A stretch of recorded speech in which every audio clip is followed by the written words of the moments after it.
Good afternoon, everyone, and welcome to our regular council meeting for April 17th, 4:30 p.m. At this time, I'd like to acknowledge the traditional territories and the oral practices of the Blackfoot Nation, which include the Siksika, the Kainai, and the Piikani. We also acknowledge the Tsuut'ina, the Stoney Nakoda First Nations, the Métis Nation Region 3, and all people who make their homes in the Treaty 7 region of southern Alberta. We are making this acknowledgement to demonstrate our continuing efforts to work together as we strive for reconciliation through increased and collective learning. Before we get the meeting underway, I just got a couple of congratulations here. First of all, I want to say congratulations to our economic development team that received an award for their innovation approach for their work around development and attraction. And we got some in the audience here too. They won the award at the Economic Development Conference. Brooks Newell Region won for the Workforce Development Strategy. So great job, guys. Also, I just want to say congratulations to Reg Radke, who won the Stars of Alberta Volunteer Award for his work with the Palliser Health Triangle, the Rotary Club, the Chamber of Commerce, Affordable Housing Steering Committee, and it goes on and on too. So congratulations to Reg Radke. And a couple other congratulations too. I want to just congratulate the Grasslands FCSS Citizen of the Year, Ross Annett, and the Junior Citizen of the Year, Selma Abdulkader. Their banquet comes up this Friday night, and I believe that's the first time in 4 years they've actually had a banquet for the Citizen and the Junior Citizen of the Year. So just a couple of acknowledgements here to get the meeting underway here this afternoon. Okay, moved by Councillor Wardrop that the agenda be adopted. All those in favor? Carried.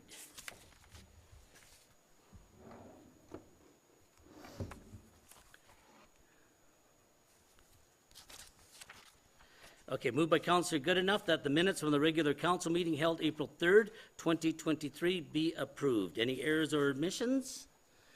All those in favor? Carried. Moved by Councillor Idris that the March 2023 RCMP report and the community consultation report be accepted as information. Okay, welcome. Thank you, Mayor. Thank you, councillors. So this is the report from March of this year. So during that month, we responded to 327 municipal calls for service.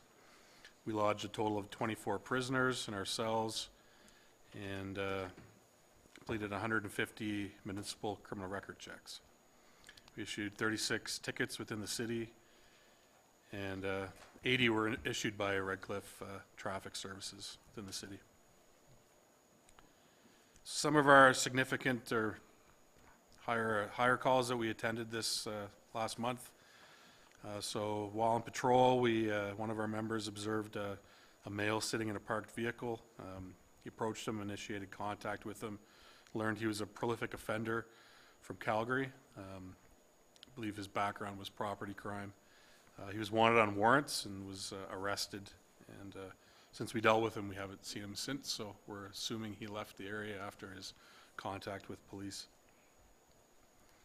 On March 1st, we responded to a complaint of a theft of a catalytic converter in progress. So 2 males were attempting to steal one from a parked vehicle in the industrial area on Aqueduct Drive. A witness intervened. The males fled in the vehicle. We made extensive patrols, but we weren't able to locate them, and the investigation is still ongoing. We do have some suspects in that one. On March 3rd, we conducted an impaired driving operation over the weekend from the 3rd to the 5th. It resulted in 2 drug impairment and 4 alcohol impairment charges. On March 10th, we responded to a theft of vehicle parts in the north end of town. When our members attended, they saw some fresh footprints in the snow and were able to follow them to a house. We located a suspect inside and he was arrested. And the vehicle parts were located and returned. On the 15th, the Crime Reduction Unit was conducting a warrant roundup when a male believed to be wanted on warrants was located. He was arrested on his warrants for firearms offenses out of Calgary, as well as additional warrants out of Lethbridge. On the 17th, we responded to a mental health complaint. The complainant advised police that he was feeling suicidal We attended, they were greeted by the male at the door who was armed with a handgun. He was making threats towards police. The male barricaded himself inside the residence, which had an additional occupant inside. We were able to evacuate the residence and began attempt to de-escalate the situation. He eventually came out and we attempted to arrest him. Guy then grabbed what looked like a handgun from his waistband. Our members were able to deploy the CEW, causing him to drop the object. He then became violent with police, and OC spray was deployed, which gave us time to gain control and effect the arrest. The male was arrested under the Mental Health Act, and criminal charges have been laid. On the 21st, we responded to a break and enter in progress. The residents who called reported someone was attempting to break in through the wall of their apartment, and we attended and arrested the male, who was heavily intoxicated. Charges were laid, and the male was remanded into custody. And currently we have no staffing issues, and that's really it. Does anyone have any questions regarding the report or the statistics before I move into the community consultation? Councillor Wardrop? Sorry, just making sure I'm looking at the right spot for the.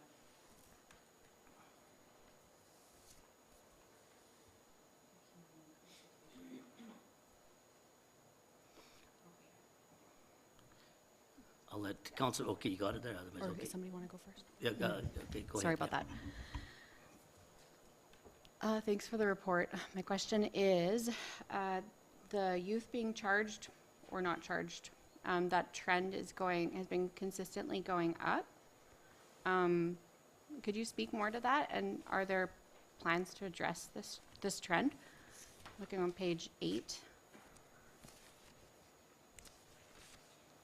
The adults charged, Oh, that, okay, that trend has been going down, but the, Yeah, you know, I can't speak directly to like the cause of what's happening there. You know, sometimes if we're charging more people, it, you know, could mean that crime isn't rising. It's just we're doing, you know, more proactive work or whatever. But with respect to the youth, you know, since we've got the community engagement unit, we have our members in schools. We're actually doing a lot of school patrols right now, not just with the SROs. We have our members in the schools. Like, that's how we're tackling this. I really think the community engagement unit is doing its job. I think we're going to start seeing the results of that over the next few years and really tackling, you know, that youth crime within the city. so that makes sense then if we're just out more, because I definitely see a great visible presence. So on like the table underneath, where it kind of breaks down the youth involved files by type, the assault and assault with weapons, there's like such a drastic increase there. Mischief as well, but not as quite, like we're not quite as, it seems like a drastic like trend upward. Is that, would you say that that's more just because the presence is increased and so you're seeing more of these You know, kinds like, of incidents? yeah, so we're seeing like different types of files with kids nowadays. Like, for example, the airsoft thing at schools. Like, we have kids bring airsoft guns to school for whatever reason. Some are, you know, just doing it out of sheer ignorance. But like, that's something that we never had to deal with until the last few years. Now it's, you know, we're trying to tackle that issue with kids and explain to them, well, you can't bring these things to school. They resemble real firearms. You know, other things like sexual assaults. You know, we did a school presentation on sexual assaults, I think last year, and, you know, explaining to kids what's right and what's wrong. Well, the next week, you know, we had a huge increase in reports from people, you know, saying, well, now that you've told me this, you know, I realize that this was wrong and I want to report this to you. So, like, certainly, like, our involvement within the schools sometimes boosts the numbers. You know, dealing with Facebook harassment complaints or, kids sharing inappropriate images with each other, like that's all new. That's certainly driving up numbers within the schools and within our youth. So our involvement with them has increased as a result of those things. Thank you. And thanks for the increased presence. Like, I see it, and I think I could speak for a lot of us around here. We do notice and see, so awesome. Thanks. Keep up the great work. Thanks. Councillor Jessica? Thank you, Sergeant.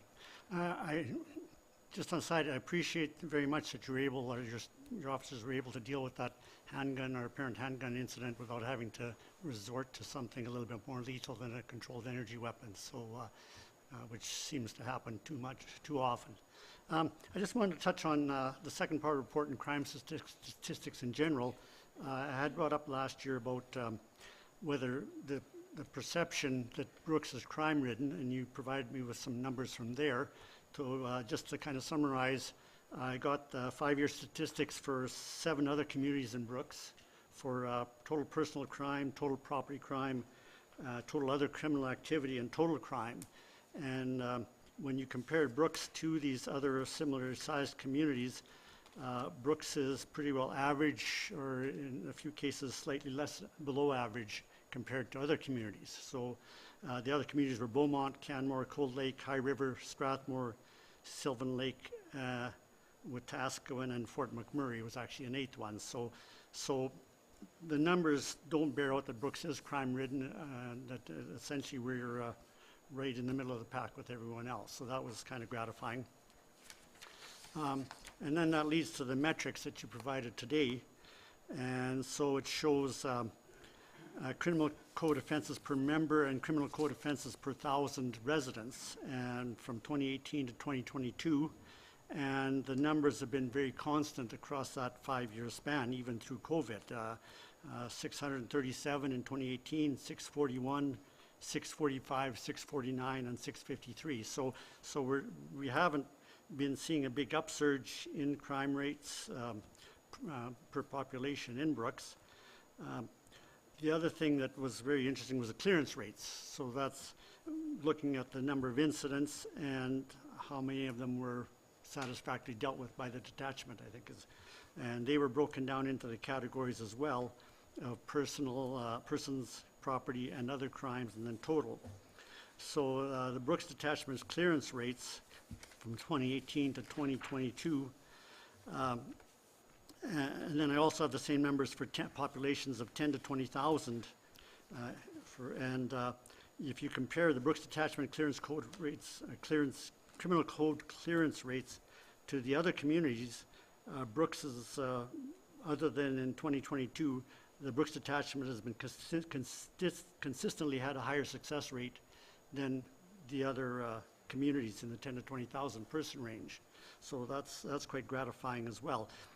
The only thing that disturbs me, and I don't know if you've got the information to respond to that, but in Brooks, it's gone from 2018 55% success rate, 2019 60% success rate, 2020 46%, 2021 40%, and 2022 35%. So we have been seeing a drop overall. So essentially we've gone from being better than the other communities to being about the same as the other communities. And I guess at some point in time I'd like to know what happened and what we can do to get back up on top.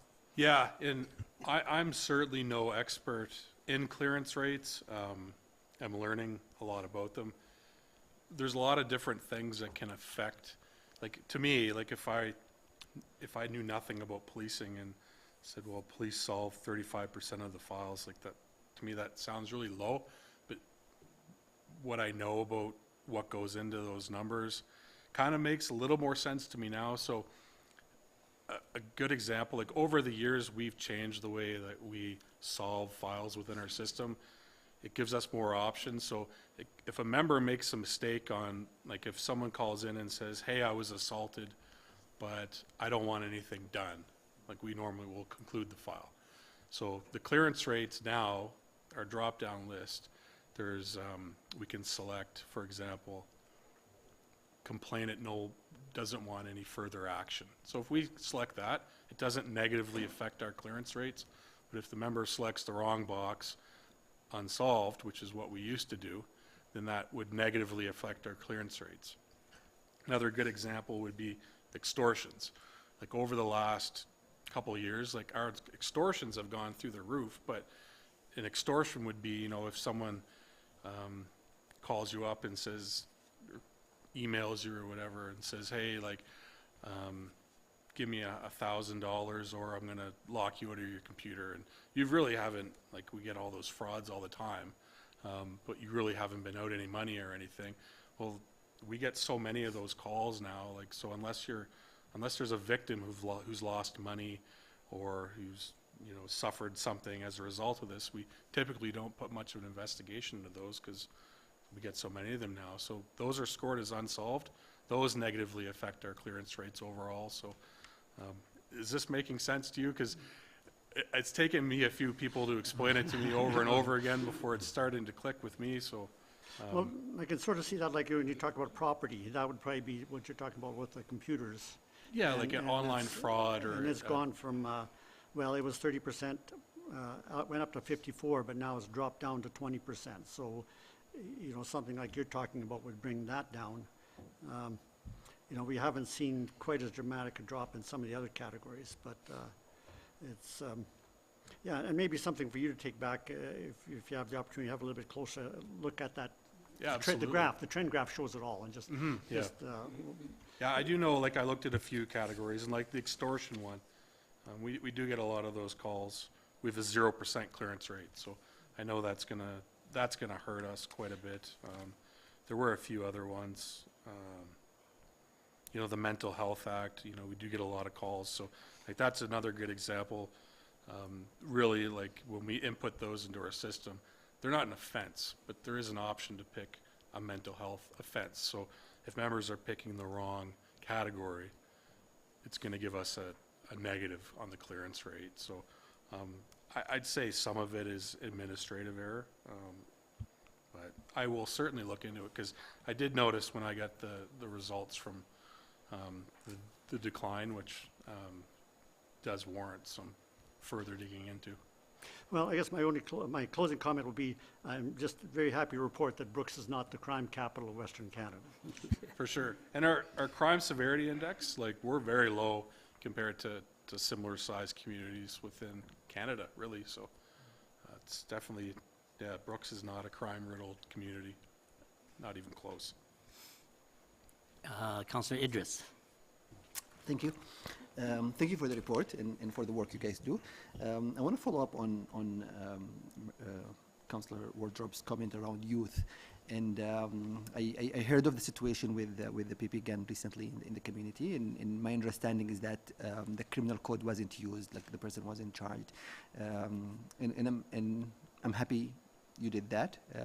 But I'm asking a question around, are there some tools that you think would benefit, whether it is restorative justice, whether it is community bylaw of sort, to address some of the issues with youth activities that could be dealt with through the criminal code, but maybe better dealt with in other ways? Yeah, I mean, we're bound, just like we're bound by the criminal code, we're bound by the Youth Criminal Justice Act. And really, like, that's the first line of it is, we should be dealing with youth under the Youth Criminal Justice Act through restorative justice and not laying charges. And it works, and we do use it. And just to comment on, there was a recent file involving a BB gun, and charges weren't laid because there was no offense. So, I mean, we have to look at that as well. We did some education through the schools last year in relation to bringing replica firearms to school. I don't know why we have to do that, but we did. It should never be a thing that you think you can bring a airsoft gun into a school. To me, that doesn't make sense. But on restorative justice, we promote it within the detachment. Our Crown supports it, and we'll continue to use it as a tool. Thank you. Then in terms of the issues that you identified, and I want to just look at those things around theft and in that category. What do you think are the issues? Are these mostly crimes of opportunities? My understanding that there was a group that now is almost taken care of, but are there other issues around there? No, I don't think so. I've been in Brooks for 10 years, and I've been in other places, and I know what's going on in other communities, and I think we have, with respect to property crime, I think it's very low here. It's not, it usually is a crime of opportunity. With the crime that we're facing in our community, revolving around property, it's usually people coming from out of town doing it. It's not local residents. It's, groups of people coming from bigger centers around the province, and that's what they do. They travel around, they hit a community up, and then they leave. And I think we do a pretty good job here of catching them when they come into our communities. Or we work with our SAD district property crime units. We work with alert property crime units on keeping track of these people. And I think we're doing a really good job at that. We did see an uptick in shoplifting earlier this year.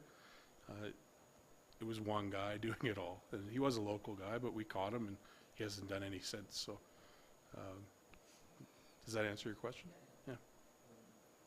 Final question on traffic. You mentioned the numbers. I think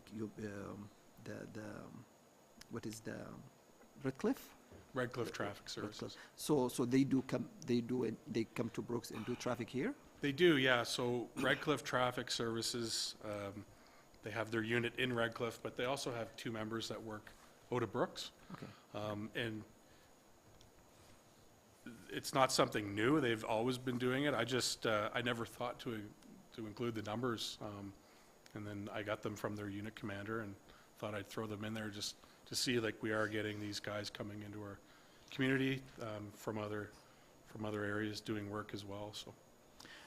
So the 80 is from the 2 or from the people coming from Redcliffe as It's well? a combination. Like, sometimes the 2 guys will work in other communities outside of Brooks. They'll go up to Dutchess or Hannah or whatever, but then we get the guys coming in from Redcliffe as well. So their area is actually, it's rather large. Like, it goes down to the US border, up to Oyen and over to Hannah, and then back down. So Okay, so this is part of they the... essentially rove around and do enhanced traffic services for other communities. Okay, thank you. I got a couple questions, but maybe Councilor Idris, we were at a conference there, the stat that came out, there was, no, correct me if I'm wrong, there's 100 people doing 58% of the crime in Alberta, is that right? Yeah, and that came from K Division on that too, yeah. And I think it goes back to when Minister Ellis was in town here, not last Thursday, the Thursday before about bail, but that has nothing to do with you. That's a federal issue on that. I did want to ask, and there was talk at that meeting there, and I've heard it quite a bit on the news about Alberta sheriffs. I don't have a clue what an Alberta sheriff is or what they can do, and if we have even any around here. So can you explain what an Alberta sheriff is? I could try, yeah. So the sheriffs are police officers, just like me. Typically, they do like traffic, so they'll do like highway. Is that different than highway patrol? No, those are the sheriffs. So the sheriffs is just a different branch of the provincial government. Okay. So, but they work in their, our remand centers. I think our Fish and Wildlife are also sheriffs now under that umbrella, conservation officers. But they are police, so, under this program, I think it's called RAPID. So it said that the theory behind it is, if you call 911 and say, like, I need help right away, if a sheriff's close, then if he's closer than the police, he'll start going your direction, just, to get a police officer there as quick as possible. Do we have any here then, or like, are there, like in the Brooks Knoll region, like sheriffs? We do. I don't know if the commercial vehicle guys would fall under that umbrella, but they might. Our Fish and Wildlife officer in town are 2. They would both be sheriffs. And then we have the traffic guys who are out of Redcliffe, so. Okay. Yeah. My last question here, when you talk about crime, and you don't really have to answer it, but it's, do more police officers and sheriffs reduce crime? do more. Yeah. I don't know, I would think yes. I mean, the more visibility, right? Yeah. Like that, certainly like when we're out on the road, and people are seeing us, I would think if I was a criminal, then I would probably be thinking twice about committing a crime, so. Okay, yeah. Any other questions? Sorry, I will say, like, it allows us to tackle some bigger projects if Yeah. we have more bodies, and that does help, Yeah. so. Yeah. Okay, Councillor Idris, yeah. So yes, it is 100 individuals are responsible for 58% of crime impacts in Alberta. And we were thinking about some of the things that we could do with those 100. But the question is, the program the mayor is talking about is not still running, right? The sheriffs being able to respond. My understanding. understanding was it's been running for a while, but I was at that Yeah, town you were- hall as well, and Yeah. it doesn't sound like it is, so. Yeah, my understanding is it's not running. The sheriff program isn't running It's anymore? not running. The sheriffs mini- are- No, the sheriff is there, but the idea that they can respond to calls, my understanding from the minister is that they are going to go through some trainings and some changes in regulations, then they will, and Okay. he was saying very, very soon. Okay, I've never seen it. I mean, I've never seen one respond to a 911 call, but my understanding was that the program had been running for a few years now, so I don't know where it's at. So. okay, good. Thank you. Okay. If you want to go, continue on with the community consultation. Sure. Yeah, so we did our online survey like we did last year. We got some pretty good feedback from the city and the county. We had 138 people respond, and you know, the priorities that they indicated were traffic enforcement, reduction in property crime, drug enforcement, and community engagement. And you know, from the things that I've seen over the years here in the city and the county, I think that they're bang on with what we should be focusing on. And really, I'd like to get your input as mayor and as councilors on if you guys agree with this, and we could move forward with some of our strategies. I think with the property crime and the drug enforcement, you know, we've added that second GIS member. We're just waiting for that position to be filled. I think that's going to allow that unit to really work on targeting some of the drug dealers in town, as well as working on the property crime. We've been working with Alert, working with our SAD crew teams on some property crime stuff. So I think these are definitely things that we can pick away at this year. And then the traffic, it's always a good idea to focus on that, so. Yeah, any response or any questions?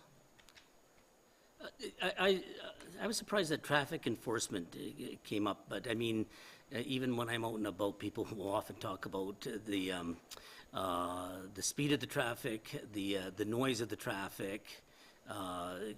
They're common concerns I sort of get caught back.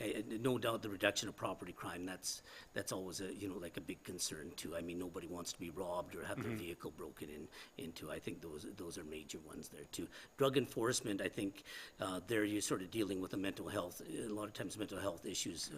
I probably, most things probably, except maybe traffic enforcement, are mental health issues on that there too. But I was surprised that traffic enforcement came in high throughout your survey there. So, any other comments? Councilor Wardrobe? Thanks. Well, I'm pleased and surprised to say, like, 'cause I was actually writing that question down and be like, do the general concerns align with what you guys would say your top concerns are? So that's pretty neat. Would you say it's 1, 2, 3 traffic, property crime, and drugs, or does it go a different Personally, order? you know, as a police officer, I think, you know, property and drugs should be our number one focus, property crime, and then the community engagement. And I put property crime first because I think we're at a comfortable level within the city, and I wouldn't want to see it get any higher. I'd certainly like to try to get it lower, but I think if we stay on top of some of these prolific offenders that are coming in from out of town, as well as some of the local people we have, we're going to keep that number where it's at or reduce it. The drugs are a burden on all aspects of our communities. I think if we start targeting some of these drug dealers, or continue targeting, but increase it, some of this organized crime groups we have, we can really have some positive impacts on the community. As a follow-up to that, what was the program that you mentioned? Was it GIS or? Yeah, so that's, that's our general investigative section. Oh, okay. So our plainclothes members, right now, they, assist the detachment with investigating the more serious crimes, as well as run some projects, targeting property crime, drugs.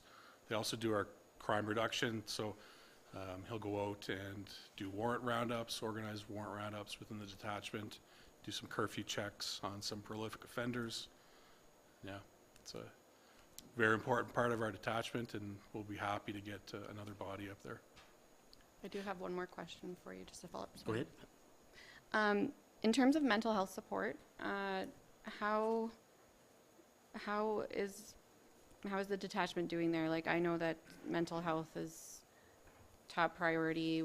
I think all aspects of public service are feeling like crunched in terms of just not enough supports. But how is your detachment managing, and how much more support do you anticipate needing in the future? That's a great question, and you're right. Mental health touches like all aspects of what police do pretty much, and we're doing some things in KDIV. We're with how we respond to mental health and some tools that we're getting. So we're looking forward to implementing them. There's one we're doing starting later this month. I think that's really gonna change the way that we deal with a lot of mental health complaints. We also have a PAC team now I think they're out of Galicia, but they'll come and assist us in Brooks. And there's also a provincial health line number that the province just implemented. So we've started using that. There's a lot of tools we're getting. It's still, a good chunk of what we're doing on a day-to-day basis, but any tools that we can get to tackle these things, we'll take them, so. Just, you do the community consultation, is it once a year then? It is, yeah.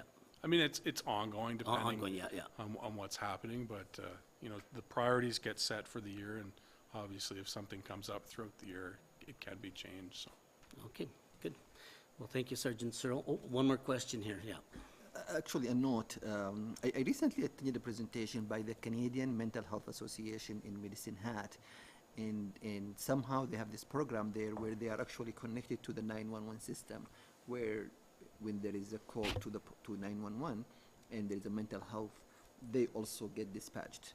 So I don't know how they are doing it, how they are getting the funding to do it. I will actually encourage maybe to look into that, because they have someone on call 24 hours. And when there is a 911 call, that person gets dispatched with the police. Yeah, that the PAC team, like we had it in Red Deer, and they were 24-hour, and I'm looking forward to getting those, because if you're not familiar, the PAC team would be a mental health nurse paired with a police officer. So when possible, they're responding to calls with us, or when it's safe to do so, and it's very helpful. And I look forward to getting to use that. But the example of this fellow that called the police on himself, saying he was in a crisis, and then we show up and he brandishes a gun at us.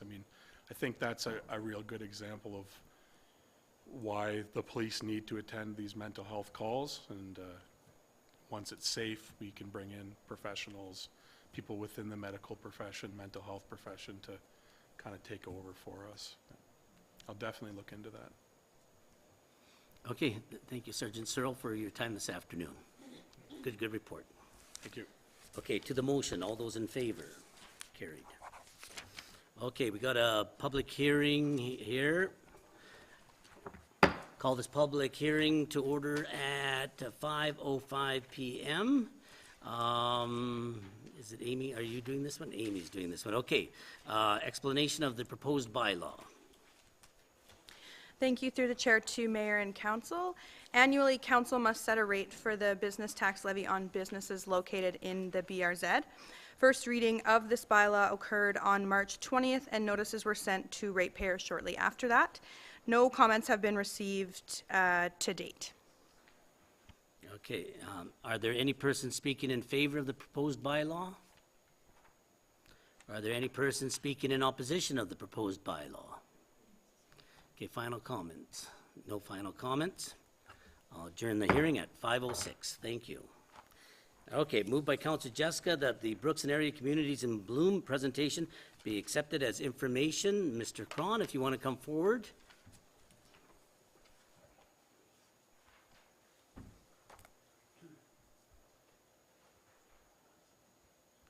You can have the floor here. Thank you, Mr. Mayor, Council. Pleasure for me to be here again this afternoon to brief you about Communities in Bloom. First thing I want to say is that Communities in Bloom has been in this community, working in this community for over 20 years. You were just a kid when it started. I was just a kid, yeah. When you look at the murals, the heritage trees, the flower beds, the hanging baskets, the commemorative forest, the rose garden, these are examples of projects that Communities in Bloom has taken on over those 20-plus years. And in addition to that, all this effort has put Brooks on the map, nationally and now internationally. We have decided as Communities in Bloom, after a couple of years of absence out of the internet or the competition category, that in 2023, we are back in the competition category at the international level. You also have to recognize that in that 20-plus years, the local community group started in competition with the provincial agency competing against other communities in the province. After having won all those competitions, Brooks graduated to the national level. And I don't have to tell you, there's a number of plaques out here in the hallway that demonstrate what those awards were. But to put it quickly is that we've won everything nationally that we can compete in. So we're into the international category. And for your information, now these dates are not firm, but we will have judges in Brooks this year on July 19th and 20th. Expect that those numbers will be given to us firmly within the next week or so, and it's our intent to bring judges into our community and show them all the good things that we have. The other thing that I want to say is that we have made a decision to become more than just Brooks Communities in Bloom. We're going to be Brooks and Region Communities in Bloom. And with that kind of change, we will be taking the judges to some areas outside the city of Brooks this year. And the first decision in that respect is that likely that one of the major destinations will be Dinosaur Provincial Park. So July 19th and 20th is the intended date. So having given you that bit of background, I want to go on to the presentation that we originally intended to make. First of all, I'd like to talk about the Rose Garden. And I want to thank Council for your support a year ago when we requested assistance from City Parks Department in regard to the maintenance at the Rose Garden. Thank you very much for that support. We would like to add something to the Rose Garden this year by the construction of an additional rose bed for the purpose of planting older varieties of roses that we have avoided to this point. simply because they are important in the Rose community. So what we're asking for is that the city Parks Department build another rose garden for us, or rose bed rather, and this simply means removal of the sod and the construction or the working of the soil to make it plantable for the roses that we intend to buy and plant. The buying and planting would be done by Communities in Bloom. So we're simply asking that the Parks Department, in fact, create another rose bed. Moving on into a new project area. And just for your information's sake, let's just call it the lighting of Wind Sculpture Park, or lighting in a wind sculpture park. As you're aware, in 2021, Communities in Bloom installed 5 wind sculptures at 3 locations in the city. We have now come to the point where we would like to enhance those sculptures by lighting them up so that people will see them in the evenings and throughout the night. Particularly, we're asking for your assistance, or at least concept assistance, in respect to starting with the 3 wind sculptures that are at the McDonald's location. What we propose to do is that, first of all, that those 3 sculptures be lit at night. And the concept that we're going to propose to you is that this be solar lighting. In addition to just simply lighting up those structures, we've also kicked around the idea of making it somewhat of a solar park. We have initiated some discussions with a designer that potentially we could have a big flower display in the, standing up in the air, so to speak, that would be lit with solar lights on it, so that it would, in fact, look something like maybe a rose or a petunia or whatever. What we're looking for, or what we anticipate doing, is, first of all, we hope that we can get some cooperation from the various solar companies that are putting structures into this area in terms of helping to finance such a venture. And we also propose that we would write a grant proposal to the Community Benefit Grant Program. Our anticipation is that we would obviously have to include some solar panels. And because we want these lights to work at night, we're going to have to use some batteries for storage so that, in fact, there is energy to light those lights at nighttime. So what we're asking, or proposing today, is asking for council's support for such a concept. We don't have a design in place at this point, but it was our thought that without support from council, there is not a lot of value in us spending a lot of time putting a design together till we can all move forward on a united basis. Having said all that, Communities in Bloom continues to support the installation of additional wind sculptures around the city.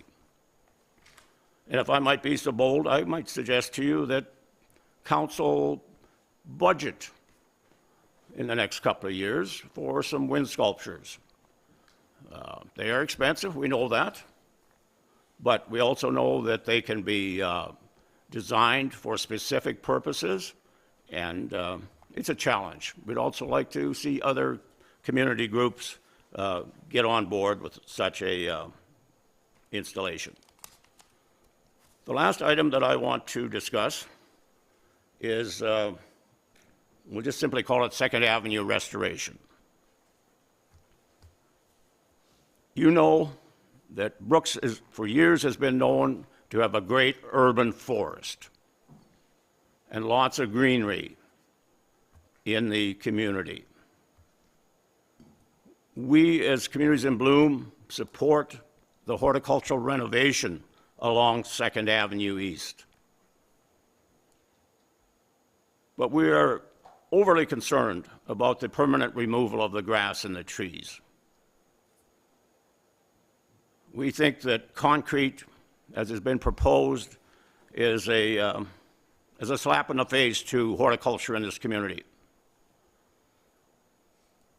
So whether we're late in making this proposal, but we would strongly suggest to council that they take a look at the renovation proposal along Second Avenue, and that if there's any way to eliminate the concrete, you would have 100% support from our horticultural group.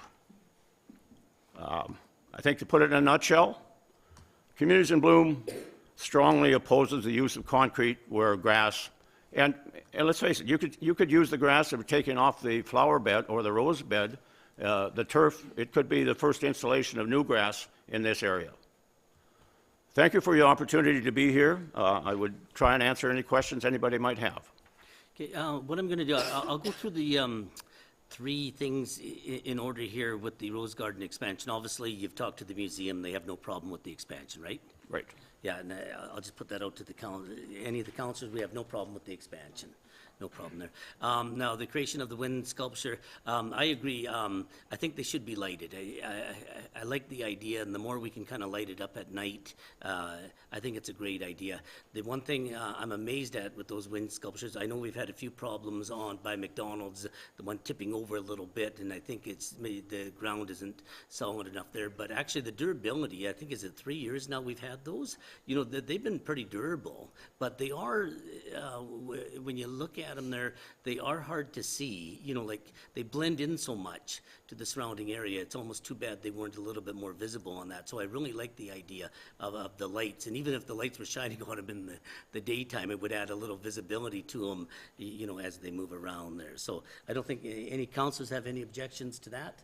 No, I think everybody likes the idea in the solar farm. I think it's a great idea. You're talking to the solar companies out there, because I don't see, I think they're putting a lot of money out in that area there, and I think it would be really nice if they put something in the community here too. Yeah, Councilor Idris, yeah. Those wind sculptures, like, why do we, like, is it beautification, or do they do anything else beside that?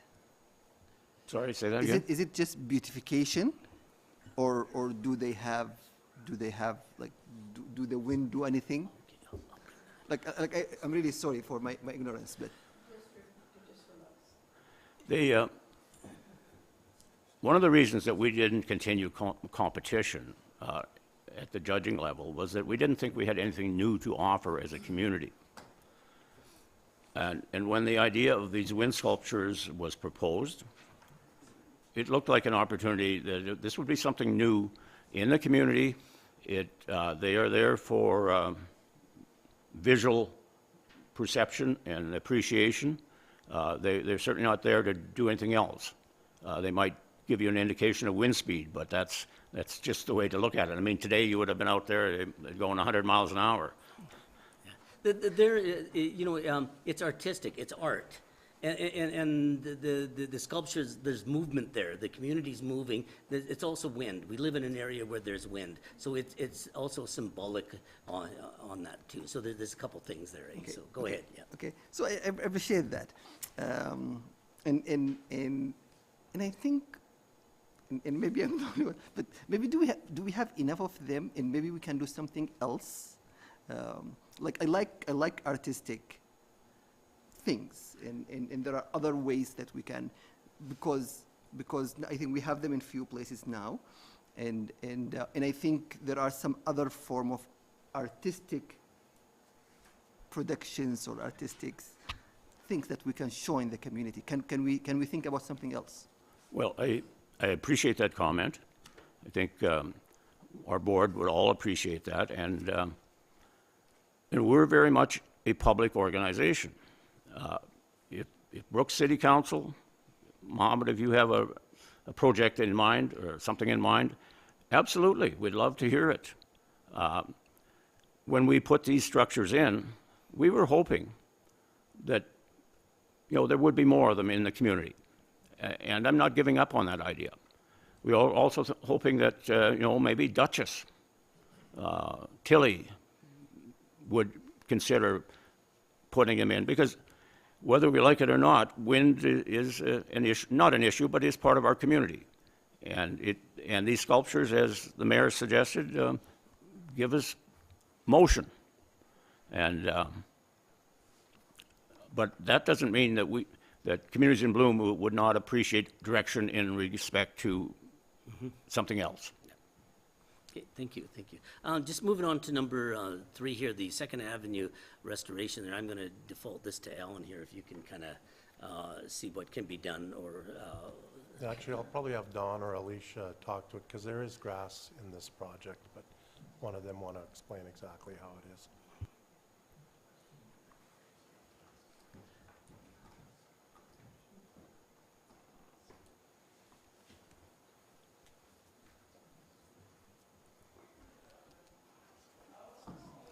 you understand his request, Adon, yeah.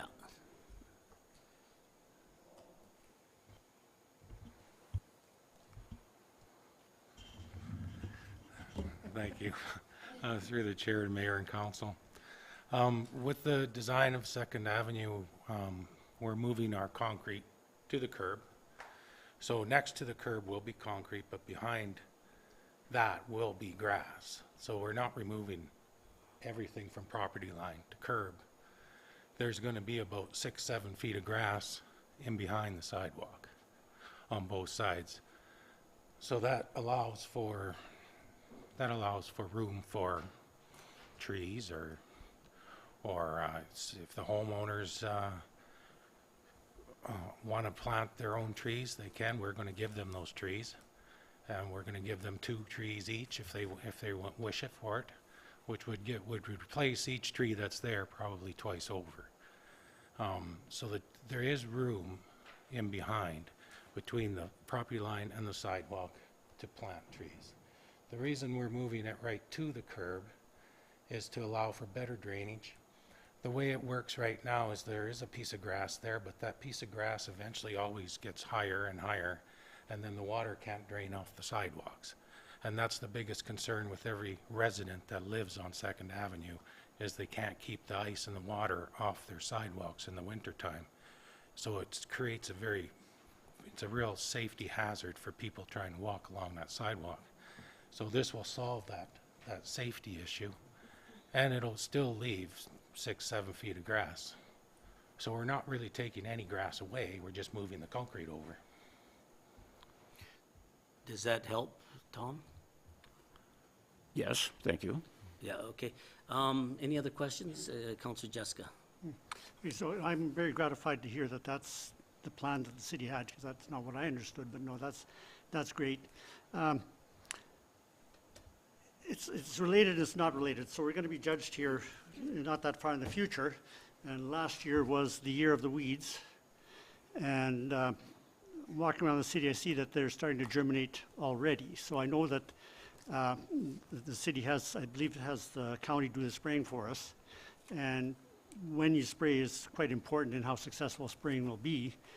And then there are some places that really stand out to myself. So for example, on the north side of the Sunny curb, you've got kind of that slope going up into Evergreen Park, and it's still plastered with the old kochia plants from last year, or along First Avenue east of Lutz, on where the cementers are. That was really bad for weeds and things, and there's still a lot of weed residue there. And then on Main Street, where the phone tower used to be across near the Heritage. So would the city be able to maybe work with the county to hit things a little bit harder and try to keep them from getting away, like the weather and everything helped them do last year? And I imagine with the amount that was there last year, there'll be a lot of seeds just itching to go this year. So any comments on that, Dawn or Phil? We can talk to the county and see if they can concentrate on those higher visible places a little harder than normal. However, you know what weeds are like. That's why they're called weeds. Yeah. Councillor Goodenough? I'm just curious on that though, Councillor Jessica. for places like where we mentioned next to the Heritage, that would be the property owner's responsibility to look after that. And I think just to that point is, I'd like to see our community bylaw officers giving stricter fines. You know, I think warnings are nice, but we have the same repeat offenders over and over and over, and they've been there and they know the bylaws and they still refuse to do anything.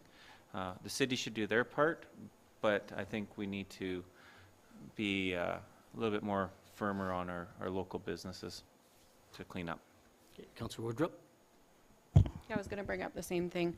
In the case that bylaw has been ticketing, is it possible that the city can spray those weeds as well? Like, you know, on Second Street, the areas like right where they're very visible, like there's a couple there's Brownfield, but there's also just there's private property, there's a parking lot beside Bill's Garage, right? I know that isn't public property, but in the case, like if property owners are being fined and they still aren't cleaning up, or, you know, if it's just a matter of getting the job done, potentially, is it possible that maybe we could spray those ourselves? Amy, yeah. Thank you, through the chair, to Councillor Wardrop. There's a process that we have to follow for entering onto someone's property, so we'll give them a notice that they have to, whether it's unsightly or something like that. If they don't do it, we have the ability to enter their property and then charge it back to them. Just a couple things too. They're talking about weeds. I want to talk about litter here too, but I know you got the judges coming July 19th and 20th. I think it's important that the community look really good for that. But the other big event that we have coming is the Plus 55 Alberta Summer Games here too. And it would be really nice if a lot of the litter was picked up there too. And I think we got to put an onus on, you know, I know you walk quite a bit, I walk quite a bit, you know, on people to pick up their own litter, but for businesses to do that, and then community to get together to pick that up there too. And the weeds would be really nice, especially, you know, when we're into August 17th, you know, because I see so much in the cracks of sidewalks, if there's a, you know, like a way of doing that too. But I think collectively, I think through Communities in Bloom, the City of Brooks, Eco Brooks, whoever else, anybody else, I think we collectively, you know, we want to make the community look as impeccable as possible for those two big events for the summer here, so. Absolutely, and I guess maybe putting words in people's mouths at this point, but in previous years when we've had judges, we've always had a major cleanup. Yeah. And that has not been organized at this point, but it's certainly on the agenda. Yeah, okay, perfect, yeah, it'd be kind of nice, I know, for that event, and then prior to the Plus 55 Alberta Summer Games would be good too. And hopefully everybody takes my advice and picks up a little litter. We won't need a community cleanup. Okay, any other questions? Okay, Councillor Prentice. Yeah, on your power up there in the north end, do you need solar power, or can you go with electric, like Calgary Transit? Say again, sorry? There's power right up there already, like on the street lights and, excuse me, the traffic lights. Can you not pull power off that a lot cheaper than solar, or you got a different idea with solar because you want to go that way? I think that's a question that we have not considered. Yeah, 'cause there's power right there, so. I think Yes, it'd be a for sure. easy hookup to me, but- And it's an alternative that Yeah, we, okay. you know, if council supports the idea of lighting that area up, obviously, you know, it's an area that we can, or an objective that we can look at. Then it'd be finished. Yeah, it'd be good, okay. Any other questions? Okay, thank you for your time this afternoon, and for the rest of your committee that was here this afternoon. You guys do great work for the community there, and we appreciate that, so. Thanks for the Thank you. opportunity. Yeah, okay.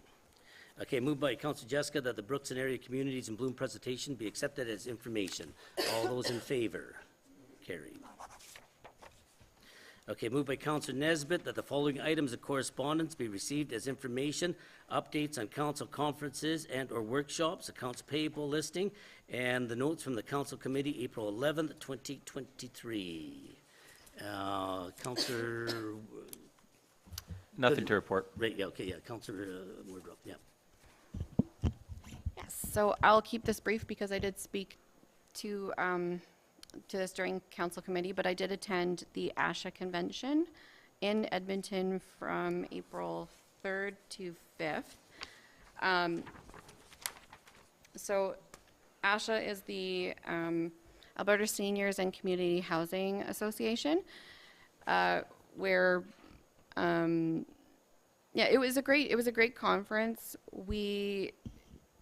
I think the big takeaways that I took away from that conference was that we're on the right track in terms of the most effective things that we could be doing to solve our housing shortage right now. So that would be financial incentives, gifting land, and tax breaks. And obviously, we're kind of in the midst of working on stuff like that. But I also came away with some tips in terms of advocacy to our provincial and federal counterparts. And I think the other takeaway was that we are experiencing such a crisis in terms of housing right now that it requires different solutions, not potentially things that we may be required to do things differently than we have in previous years. And I'm just really encouraged by our council's openness and direction there. Mayor Petrie feels really passionately about it, and so I'm confident that we could successfully start to really tackle this problem, because we know that it's something that affects our community quite deeply. And I guess, yeah, the rest I really talked about at council committee, but I will also be attending the ICFSP, which is the Intercity Forum on Social Policy, on Friday, and the focus will be on housing for most of that full-day meeting. And I am hopeful that I will return with some more strategies that we could work on implementing here in Brooks. So I will be very happy to report back on that when I come back from that day in Edmonton. I think that's all I've got. Thanks. No, that'll be interesting. It'll be interesting to see, what they look at for the city compared to the rural area there too, because sometimes there's sort of a difference between the two of them there too. So it'll be interesting. I'm curious to find out what you find out on that. So Yeah, absolutely. okay, yeah, thank you. Okay, Councillor Jessica. Yes, thank you, Mayor. So on April 5th, Mayor Petrie, Councillor Idris, and I attended the Emergency Services Town Hall with Mike Ellis, Public Safety and Emergency Services. There was about 60 people there. One of the things now, whether it's perception or reality, but suggests there's an increasing threat everywhere, and that we need support services to deal with the root causes. Recovery. This will be a recovery-oriented system for mental health and addictions. And in that direction, the province went from essentially 0 spaces in 2019 to 10,000 in 2023. And then the other solution be enforcement to deal with criminals. So they say they are increasing. Recording in progress. Fallout from Bill C-75, which was the federal bill, which is making it more difficult to keep people behind bars. And they are increasing resources to hire and retain prosecutors, which have been underpaid in the past. The RCMP contract ends in 2032, and the federal government is reviewing that contract. Other provinces are looking at options, and there is a provincial grant available for municipalities to do their own feasibility study. The questions that did come up, there weren't that many, but one was, there's more police in Calgary and Edmonton. What about smaller communities? And the response was that sheriffs are being hired and will respond to calls, have most of the powers of the RCMP, and will work with them. So kind of an indirect answer there, depending on where they put the sheriffs. What about illegal drugs and guns from the U.S., since we're quite close to the border? The alert teams are catching some, and they will be targeting organized crime, gangs, and human trafficking. Question 3, could Brooks get a mental health and treatment and recovery center? So they are building facilities to teach life and social skills, provide peer support, social structure, and job skills, and to use medications to control addiction. 5 have been built. One in Red Deer, and it, for example, has 75 beds, 50 male, 25 female. Calgary, Lethbridge, Enoch, and Kainai, and there are 5 more planned. So far as Brooks, they suggested that Medicine Hat is a more reasonable location. will we have to pay more for policing services? His RCMP cost is a separate issue, but so far as the sheriffs and improvements in those directions, the province is not downloading the costs for current increased services. What about rural crime? So they referred back to question 2 and the alert teams targeting organized crime and gangs, and question 3 where they're planning on dealing more with the root causes. When will sheriffs be able to respond to higher priority calls? And they're looking at it, and they're hiring 235 more sheriffs. And finally, why does Alberta not have a police college? And apparently there was one in the works for Fort McLeod, and it was canceled. And the difficulty, they said, was they can't get the various police services to agree on what it should do or how it should do it. Okay, thank you. I was optimistic on what they talked about mental health issues there too, and actually helping the people and coming up with a plan, to move them forward and to get them off drugs there too. Go ahead. Did you have a comment, Marissa, there? Yeah. Just a quick question.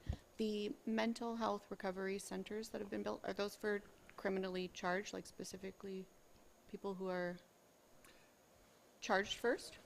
Or- That was not part of the answer, but it is related to the criminal justice system. So that might be an alternative to incarceration for the people that when they do offend. To help them instead of to incarcerate them, yeah, I think. Yeah, so it would be, you'd have to be arrested first, and this is like a, Yeah, you think so? I don't know if, yeah. the only reason, it struck me Yeah, I know, that yeah. there were twice as many male beds than female beds. Yeah, Because I think the statistics are backwards in terms of who would be more likely to suffer from mental health Yeah. crises. So, yeah, maybe I'd be curious to have an answer on that. Yeah, and what's interesting too is that, I don't think you should have to get charged to get mental health help. No. No, yeah. I agree. Yeah. I think if you need it, you need it, whatever. And you do have homes, I mean, we do have, centers for alcohol addiction and drug addiction and things like that. So anyway, but Okay. I know where you're coming from. Yeah, with that. yeah, I'd be curious. Thanks. Yeah. Okay, Councillor Idris? Like it was brought in that context, but I do remember clearly when the premier was saying things like, now you have a route for recovery. You don't have to go this route, where she talked about, if you go on this route, then you will end up in jail, meaning being convicted and all of that. But felt like they were saying that this is not for, like, you don't have to be charged to be, but it is for people who are exhibiting behaviors and activities that may lead to that. Okay. Now, did you have anything else to add to the meeting there? No. Oh, okay. Okay, to the motion. I don't remember Councillor Jessica taking notes, but he looks like he was taking notes. Yeah. Yeah. No, I asked him already. Yeah. Okay, to the motion. All those in favor? Carried. Okay, moved by Councillor Prentice that the Alberta 55+ Summer Games update be accepted as information. Kelly, welcome. Hello. Through the chair to the mayor and council. Alberta 55+ is a provincial organization that helps promote sport, recreation, and active lifestyle for Albertans 55 years and over. Brooks Newell Region was awarded the 2023 Alberta Summer Games, which will be hosted August 17th to 20th. The games will include 16 competitions for participants. In addition to the competitions, there will be an opening ceremonies, a participant banquet, and various tourism activities to highlight the region. The planning committee is made up of the games chairperson, 7 volunteer coordinators, city staff, representatives from both city and county council, and support from the Brooks Region Tourism Board. In addition to the committee, a sports chairperson is required to organize each of the competitive events. Most of these key volunteer positions have been filled at the time of writing this report. We are still seeking a food coordinator as well as sports chairs for bocce, cornhole, cribbage, and floor shuffleboard. Although not finalized yet, the tourism chair is working on a variety of tours for our visitors to take part in. Proposed tours include, but not limited to, downtown mural and shopping tour, aqueduct tour, painting class at Red Roof Studio, county handcraft tour, and a dinosaur park guided bus tour. In addition to the tours, the planning committee is also entertaining the idea of having a Friday night street dance, which will be open to all participants, guests, and the community. Tourism is still in the planning stages, but we can assure you that we are working hard to capitalize on hosting the games and making sure our visitors have a great experience and want to come back and visit the Brooks Newell region again. In March, the Brooks Newell Region Summer Games Society was formed and received official society status. The society is now able to apply for AGLC license, which allows for raffles, 50/50s, and a potential casino. Society status has also made us eligible for additional grants to assist with the cost of hosting the games. Both AGLC and grants will be applied for soon. In the original report, I have written that they were submitted at the time of writing the report, but I got a little ahead of myself. My sincere apologies. The committee continues to seek sponsorship for the games from local businesses and larger corporations. In the sponsorship package, we offered an exclusive naming rights sponsorship, which seems to be a community favorite and are selling quickly. At the time of writing this report, we have achieved 25% of our $50,000 fundraising goal. Venues for the games have been secured, and in early February, hotels were notified of the upcoming games. In addition to the Games Committee published an RFP and RFQ for games clothing and merchandise. Both the RFP and RFQ close on April 25th, 2023, and the RFP and RFQ to be awarded May 15th, 2023. The games website, brooksnewellgames.ca, has been created and is updated with new information regularly. At this time, there is a complete list of sports, activities, schedule, volunteer forms, sponsorship, and tourist information available on the website. In addition, a Facebook page has been created which features sponsors, upcoming zone qualifier information, and general game information as it comes available. April 6, 2023, Roads to the Games was launched. This is a weekly radio interview which will play twice every Thursday on 105.7 and 101.1 until the games begin. Interviews will be done by our marketing coordinator and will provide information on upcoming zone qualifiers, volunteering opportunities, sponsorship recognition, game schedule, and other information relevant to the games. Therefore, administration recommends council accept the Alberta 55+ Summer Games Progress Report as information. Okay, I'll open it up to the floor here. Believe it or not, only 3.5 more months, eh? I know. Yeah, well, actually, today is it today the 17th? So, yeah, 4 months, I guess, from today, right? Crazy anyway, day. What do you think what is your biggest challenge, and what do you think your biggest challenge will be for the committee? For the committee to find a volunteer coordinator to take on the food responsibility. No, we're working very, very well together, and I don't really anticipate any big concerns or problems as we approach the games. The opening ceremonies will be where? It's at the JBS Canada Centre Field House, and then it's on the Thursday night after registration at 7, and Daryl Rummel's actually coming from Regina to be the MC. Oh, who's he? I don't know. who he is. Her brother.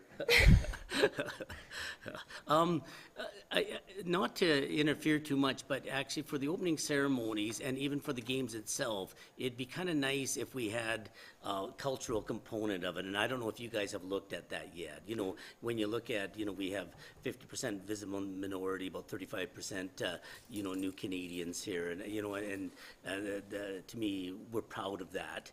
And we want to show it off there too. So I don't know if you've talked about that or what you thought. Yeah, Randy and myself have been working, and we'll be meeting up on Friday to discuss the cultural performances for the opening ceremonies. Okay, perfect. Okay, any other questions? The Irish will be there, Mr. Mayor. Okay, well, thank you, and we appreciate the updates on that, and we're kind of getting excited about that there too. Thanks for having me. Okay, thanks, Gail. Yeah, okay. To the motion, all those in favor? Carried. Okay, moved by Councillor Wardrobe that April 21st, 2023 be hereby proclaimed as Lights On After School Alberta Day in the city of Brooks. Amanda.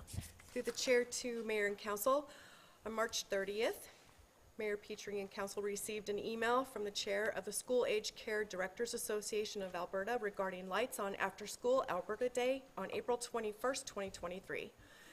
Participating in that association's 7th annual Lights On After School Alberta celebration shows support of and shines a light on the positive impact out-of-school programs make for children and families throughout the province. This province-wide event highlights and celebrates how before and after-school programs keep kids safe, inspire them to learn, and help Canadian working families. In addition, before and after-school programs provide an impactful time for children to learn and develop essential life skills, leadership, and engage in their communities in ways they may not otherwise have the opportunity to experience. This year, the association is asking municipalities to shine a light by lighting up monuments and landmarks in blue and yellow. And for this reason, City Hall will be lit up in blue and yellow in recognition of the impact these programs make to recognize the educators who make these programs possible. Therefore, the School Age Care Directors Association of Alberta respectfully requests that April 21st, 2023 be hereby proclaimed as Lights On After School Alberta Day in the city of Brooks. Okay, any questions? Okay, to the motion, all those in favor? Carried. Moved by Councillor Idris that April 28th, 2023 be hereby proclaimed as Day of Mourning in the city of Brooks. Amanda? Thank you. Through the chair to mayor and council, in Alberta and throughout Canada, April 28th has been designated as a day of mourning each year to commemorate workers who have been killed, injured, or become ill due to work-related incidents or a work-related tragedy. In 2022, the province of Alberta lost 161 men and women to workplace injury or illness. To remember those individuals, the Alberta Workers' Compensation Board has developed a memorial poster which will be displayed at workplaces, public spaces, and in ceremonies across Alberta as a remembrance to tribute to those workers killed or injured on the job. The Alberta Workers' Compensation Board is asking that the city display the poster and lower its flags to half-mast to mark April 28th as National Day of Mourning to not only remember those workers but also show support for prevention of future workplace injuries, illnesses, and deaths.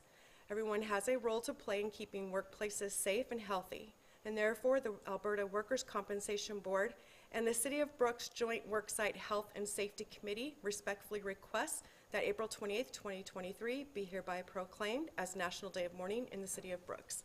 Okay, any questions? To the motion, all those in favor? Carried. Moved by Councillor Jessica that May 12th, 2023 be hereby proclaimed as Fibromyalgia Awareness Day in the city of Brooks. I'm glad you have to say that a few more times. Yeah. Through the chair to mayor and council, on March 20th, 2023, you received an email from the regional representative of the Fibromyalgia Association of Canada regarding Fibromyalgia Awareness Day. This day aims to raise awareness and end the stigma and discrimination that accompany this chronic illness. This chronic illness is a complex illness affecting about 5% of Canada's population, including men, women, and children of all ages and races. Those who are afflicted with this chronic illness often experience debilitating chronic pain, overwhelming fatigue, cognitive impairment, immune dysfunction, and extreme physical exhaustion. This disease often takes an average of 3 to 5 years to diagnose, and once it is diagnosed, an individual is often ill for years, with as many as 70% of sufferers becoming disabled for life. The causes of this illness are still unknown, and there are no effective treatments for it. Most research is urgently needed to increase awareness and understanding by the public, healthcare providers, and policymakers of the daily multifaceted management challenges of fibromyalgia and its impacts on patients' function and quality of life, including the stigma of the illness. Therefore, the Fibromyalgia Association of Canada hereby respectfully requests that Council proclaim May 12, 2023 as Fibromyalgia Awareness Day in the City of Brooks, and that City Hall be lit up purple to commemorate this day. Any questions? Okay, all those in favor? Carried. Yes, we do. Moved by Counselor Goodenough that the week of May 21st to the 27th, 2023 be hereby proclaimed as National Public Works Week in the City of Brooks. Through the chair to Mayor and Council, on March 16th, Mayor Petrie and Council received a letter from the Alberta chapter of the American Public Works Association regarding National Public Works Week, beginning on May 21st through the 27th of 2023. This year's theme for National Public Works Week is Connecting the World Through Public Works. National Public Works Week is observed each year and calls attention to the many infrastructure facets of modern civilization that grow out of the efforts put forth by public works professionals across North America who are dedicated to improving the quality of life for present and future generations. Therefore, the Alberta chapter of the American Public Works Association hereby requests that the week of May 21st through May 27th, 2023 be proclaimed as National Public Works Week in the City of Brooks. Okay, any questions? All those in favor? Carried. Thank you. Okay, moved by Councilor Nesbitt that the Direct Control Subdivision Northeast 1/4 30 18 14 West 4M Certificate of Title number 1312 1473-1 to subdivide 156.07 acres or 63.16 hectares parcel of land into two development blocks being a 74.45 acre or 30.13 hectare lot and an 81.61 acre 3303 hectare respectively be approved subject to the following. The conditions that pursuant to section 654(1)D of the Municipal Government Act, all outstanding property taxes shall be paid to the City of Brooks. That pursuant to section 655(1)B of the Municipal Government Act, the applicant or owner of both enter in and comply with the development agreement with the City of Brooks, which shall be registered concurrently with the final plan against the title being created, and that the utility right-of-way plan and the agreement as required by ATCO Gas shall be established prior to the finalization of the application. And we have Gavin to talk about it. Hi there, Gavin. Go ahead. Good evening. Through the chair to Mayor and Council, Okay, we this can't parcel. hear you, Gavin. Just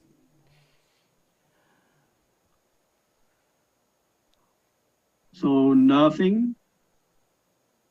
I hear you guys fine, but still can't hear you. nothing. Hello. Okay, Alicia's going to fill in for you here, Gavin. Okay.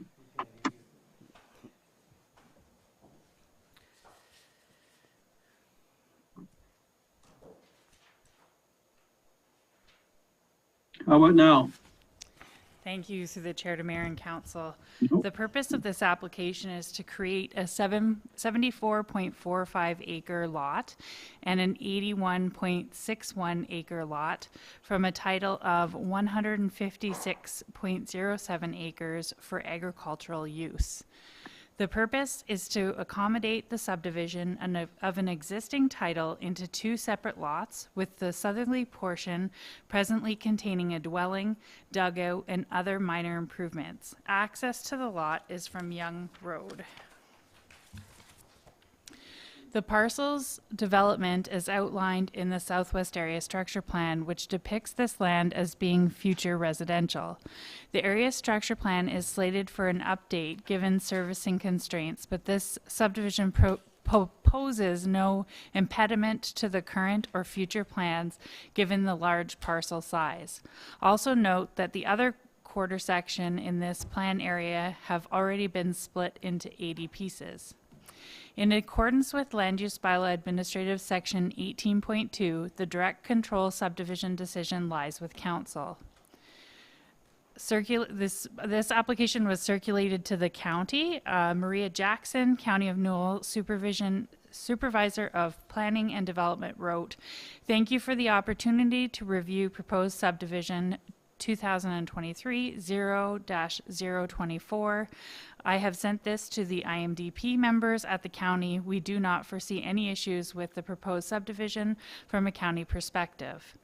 Therefore, recommendation is that the direct control subdivision of Northeast Quarter 30-18-14 W4M certificate of title number 131214731, to subdivide a 156.07 acres parcel of land into 2 development blocks, being a 74.45 acres lot and a 81.61 acre respectively, be approved subject to the following conditions: that pursuant to section 654(1)D of the Municipal Government Act, all outstanding property taxes shall be paid to the City of Brooks.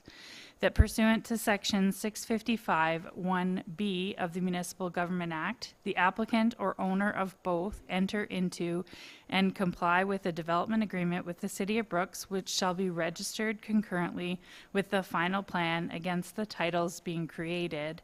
And 3, that the utility right-of-way plan and agreement as required by ATCO Gas shall be established prior to finalization of the application. Okay, any questions? This is zoned, you said residential? Or direct control? That's correct, direct control, but I believe our current area structure plan accounts for this to be residential in the future. But it is, okay. Any other questions? Councillor Idris? So the owners of the land, what are they trying to do with it once they divide it? I'm sorry, I didn't hear what you said. So the owners of the land now, when they divide it, what are they trying to do with it? Like, is it going to remain in the plan to be residential, or? I can't answer that question. I'm sorry, I don't know, but I can confirm with Gavin and get back to council with that response. It would come back, if it's direct control, it would come back to us anyway, so. That's correct. Our current area structure plan accounts for it as residential, but in the past, we have looked at the undeveloped lands and looked at servicing constraints and suggested this may potentially work better as an industrial area, but our ASP hasn't been updated to state that as of yet. Yeah, that's what I was asking. It almost seems better for industrial or, yeah, along there, but anyway, so, yeah. Oh, sorry, Councillor Jessica. Yeah, in the application, they say the existing use is farm and proposed use of land is farm, so. Yeah, okay. Okay, any other questions? Okay, Councillor Wardrop? What are the other areas that we have that are zoned for future residential that are, I guess, a better fit for residential? Or I guess my question is, do we have lots of other options as we expand? Like if we're going to say, well, this one is better for maybe agriculture or industrial, do we still have lots of other options? Yes, thank you through the chair to Councillor Wardrop. Right now, we're looking at a growth study, and based on the preliminary results of that, we have quite a bit of residential land for future growth for many years to come. I'd like to see that. The growth study will come to council once it's completed. Perfect. Thanks. Okay, any other questions on this? Okay, to the motion, all those in favor? Carried. Thank you. Thanks for filling in for Gavin. He owes you one. Okay. Moved by Councillor Prentice that the Brooks Public Library receive an additional $9,872 in the 2023 to be funded from the operating contingency reserve, and that this amount be added to the base budget in 2024 and future years. Shelley. Thank you through the chair to Mayor and Council. So during the 2023 budget process, a request from the Brooks Public Library was presented as a decision package to increase their annual requisition by $5,062. On April 4th, 2023, the attached letter was received by City Council explaining that administration had misunderstood the amount of their request.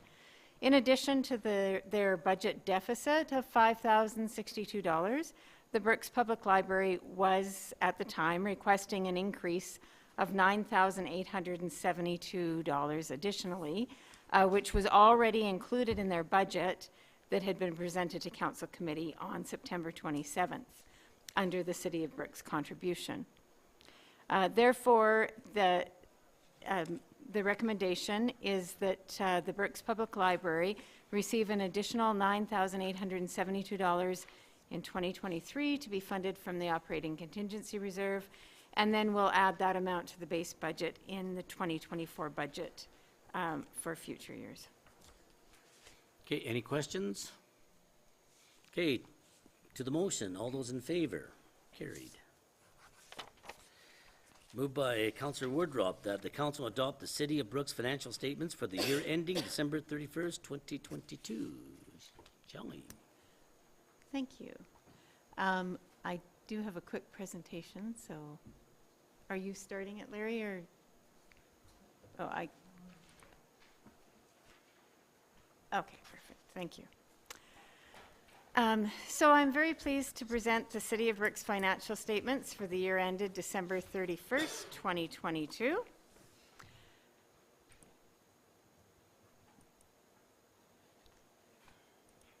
Thank you. Okay, thank you. Pursuant to Section 276 of the Municipal Government Act, municipalities are required to prepare annual financial statements in accordance with Canadian public sector accounting standards. And those statements, along with the auditor's report, must be available to the public prior to May 1st of the following year. The City of Brooks financial statements have been audited by KPMG, and their audit report is included with the statements being presented today, or their independent auditor's report are part of the statements. In the auditor's opinion, the statements present fairly in all material respects the financial position of the City of Brooks as at December 31st, 2022. And the results of our operations, changes in net financial assets, and cash flows for the year then ended in accordance with Canadian public sector accounting standards. So I will be presenting the financial statements today, just attempting to illustrate what the numbers are disclosing. And I won't go through the statements, but I'll just point out a few changes which occurred during the year, the impact of those changes on our financial health, and the events which caused or contributed to those changes.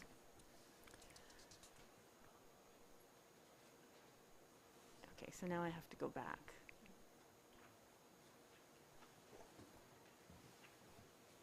Sorry.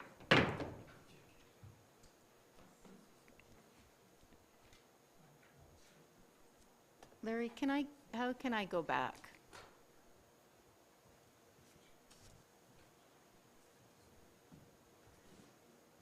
Larry? Sorry, can you take me back to the beginning? Sure. Thank you. Sorry about that. I have a touchy mouse, apparently. An important financial indicator is the net financial assets or liabilities, which is found on the Statement of Financial Position, which is page 1 of the statements. In 2022, we've maintained our net asset position, which means that our financial assets are greater than our financial liabilities. Net financial assets represent the city's ability to sufficiently fund our municipal services. As illustrated, our net financial assets decreased by just under $960,000 in 2022. So let's look at what happened in the year which affected our financial assets. Okay.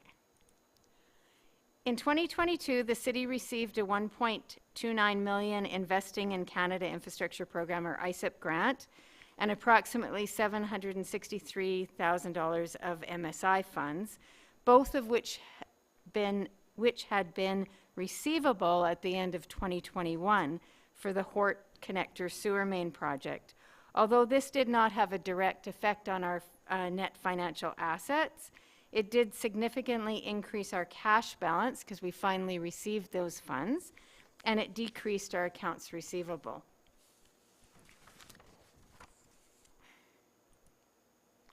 So in 2018, this is another cause of the change. In 2018, the city had set up a receivable for $1.4 million, representing an amount owing to the city for the sale of several industrial lots. As the conditions of the sales agreement were not met, the land was returned back to the city in 2022, and the amount receivable was reduced. Although our land held for resale inventory increased accordingly, the transaction resulted in an overall decrease to the city's net financial assets. And finally, the city's general accounts payable at the end of 2022 were around $450,000 higher than they were at the end of 2021. However, the city repaid $544,000 of long-term debt during 2022. So the statement of financial position also illustrates the value of the city's non-financial assets, which are assets that are used for the purpose of delivering municipal services.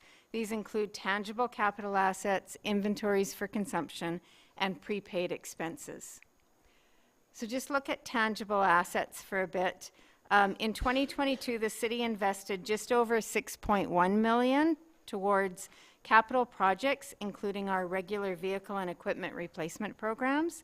The major projects for the year were the street improvement projects, totaling $1.6 million, the completion of the Sunny Lee lift station for $344,000, the completion of the Meadowbrook lift station, that was $140,000, 2nd Street West water main replacement for $233,000, the continuation of the Brooksnet project, which is still a work in progress, and we spent $1.9 million in 2022.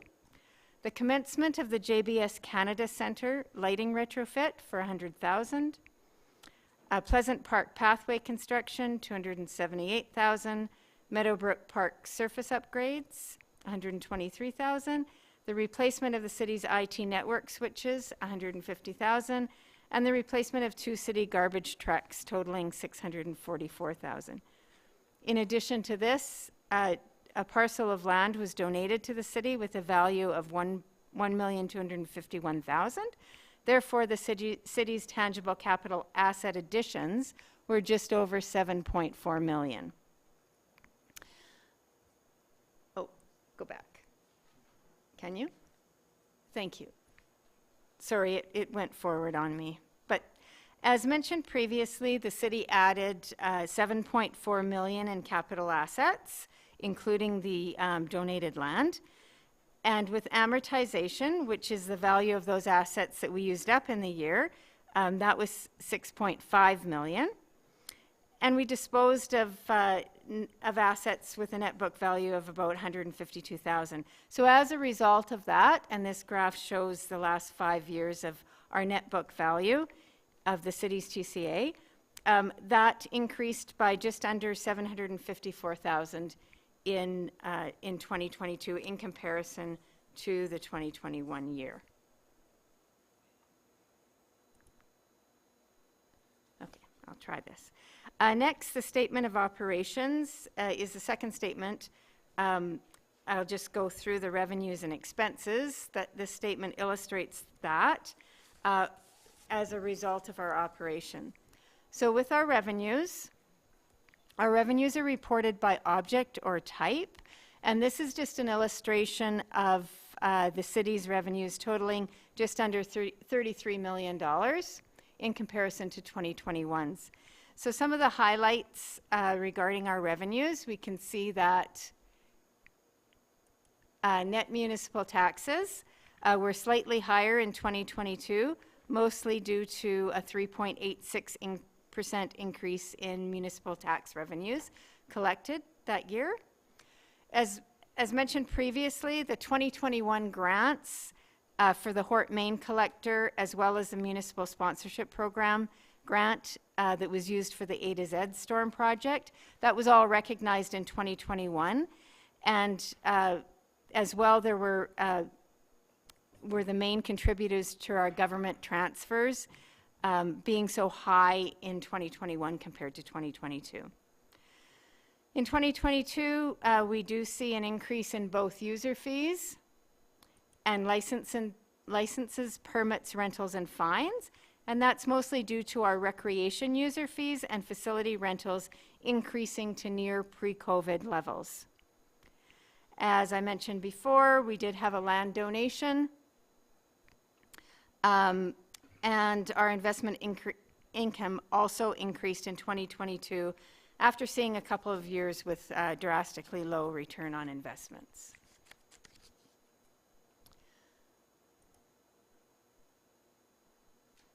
So just a little bit about our expenses, which of course are on the statement of operations as well. On that statement, they're reported by function or department, and this is an illustration of the city's expenses for 2022, totaling just over $33.2 million. Some noteworthy comparisons to 2021 are the recreation costs, as we just mentioned, increased with facility usage. Operations in 2022 were almost back to normal following the global pandemic, which resulted in regulated closures in previous years. Expenses in protective services were significantly higher due to additional RCMP contract costs. These increases are a result of a higher complement of officers, as well as adjusted salaries and wages following the settlement of the RCMP collective agreement. Expenses were higher in the water function, mostly due to purchases of water, the purchase of treated water due to increased consumption and more costs relating to water breaks, as well as surface irrigation repairs in 2022. Waste management expenses increased in 2022 due to contracting out the commercial garbage and cardboard collection. Depreciation expense also increased, resulting from the replacement of those 2 garbage trucks used for residential collection. Schedule 3 lists the same expenses, so it's the same total. However, they're expressed by object, so what type of expense they are. Here we can see that salaries, wages, and benefits, contracted services, materials, and goods, and utilities are all higher than 2021. And this is consistent with our departmental increases. As well, amortization of capital assets, sorry, I just went ahead, decreased slightly because some of our road assets fully amortized in 2021. So just talk a little bit about accumulated surplus. This is the last number on the statement of operations in which I will reference. Accumulated surplus changes each year by the difference in revenues and expenses, therefore decreasing by just under $241,000 in 2022. The accumulated surplus is made up of 3 amounts, which is illustrated in note 13, excuse me, in the financial statements. The first is equity in intangible capital assets. This is equal to the net book value of capital assets less any long-term debt that's been used to acquire those assets. And this increased by just under $1.3 million, and that's just due to our capital additions that I spoke about earlier, plus the reduction of the capital debt exceeding the amortization of those capital assets. Next, the city's reserve balance. Perfect. This decreased by just under 1.6 million, and this is due to our funding of projects exceeding our contributions to reserves. So in 2022, the city funded 2.8 million in capital projects from reserves. As well, the stabilization reserve, which is an operating reserve, was used to fund just over $470,000 in operating expenses pursuant to the city's reserve policies. And the final part of accumulated surplus is our unrestricted net assets, which, as you can see, pretty much stays the same for year over year, and that just increased slightly by just over $35,000. And so our unrestricted net assets is just the balance of our accumulated surplus that hasn't been committed to reserves or invested in capital. So the final thing I wanted to mention was just, which I do every year, is really the difference between the surplus or deficits in regards to our budget versus our actual costs. So public sector financial statements, which are illustrated here, which we're presenting here, they're prepared on an accrual basis, and they capture the true cost of the period, including costs which don't involve cash. Of course, amortization is the best example. In contrast to that, the city's budget is prepared on a cash basis only, and it only captures cash transactions of the period, and we do that so that we can establish how much money we need to raise in taxes to get through the year and to sustain our operations. So the city's budget deficit, budget to actual, was $281,000. Of this deficit, certain negative variances were funded from the stabilization reserve, as I mentioned before, and some favorable variances were used to contribute to specific reserves as well. And after this was done, a small surplus of $26,500 was allocated to general reserves in accordance with our city's reserve policy. So this concludes my presentation of the 2022 financial statements for the City of Brooks, and please feel free to ask any questions. I will say that it's staff's recommendation that Council adopt the City of Brooks financial statements for the year ended December 31st, 2022. These statements were presented to Audit Committee on April 14th, along with the audit findings report. Okay, any questions? I always like your presentation because I'm a charts and graphs type of guy, whatever, so you simplify it that way, so it's really good that way. Okay. Yeah. To the motion, all those in favor? Carried. Moved by Councilor Jessica that the April 2023 financial variance report be accepted as information. You're up again. Thank you. Through the chair to Mayor and Council. So the report attached here finds the city approximately 28% of the way through the 2023 year. Attached to variance reports which compare our actual year-to-date costs to the 2023 budget. Overall, we're in line with our operating budgets, considering the timing of certain revenues and expenses.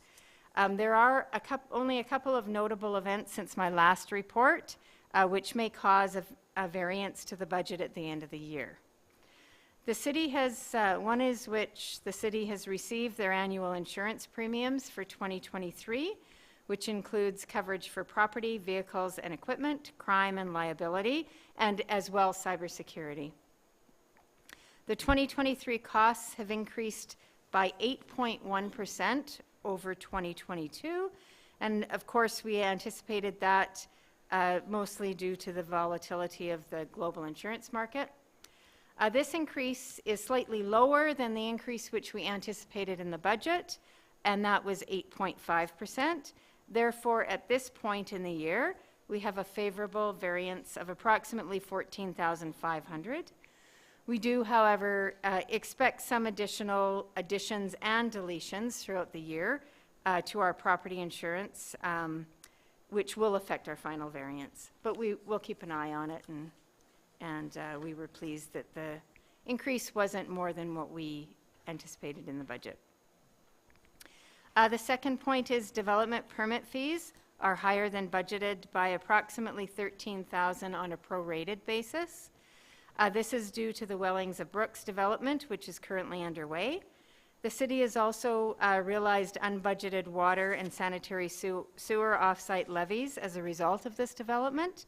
The off-site levy revenues are transferred directly to a restricted reserve to be used for future infrastructure upgrades relating to growth. Therefore, they don't really have a direct effect on our financial variances. In regards to capital, there's no significant variances to report. Therefore, administration recommends that this report be accepted as information.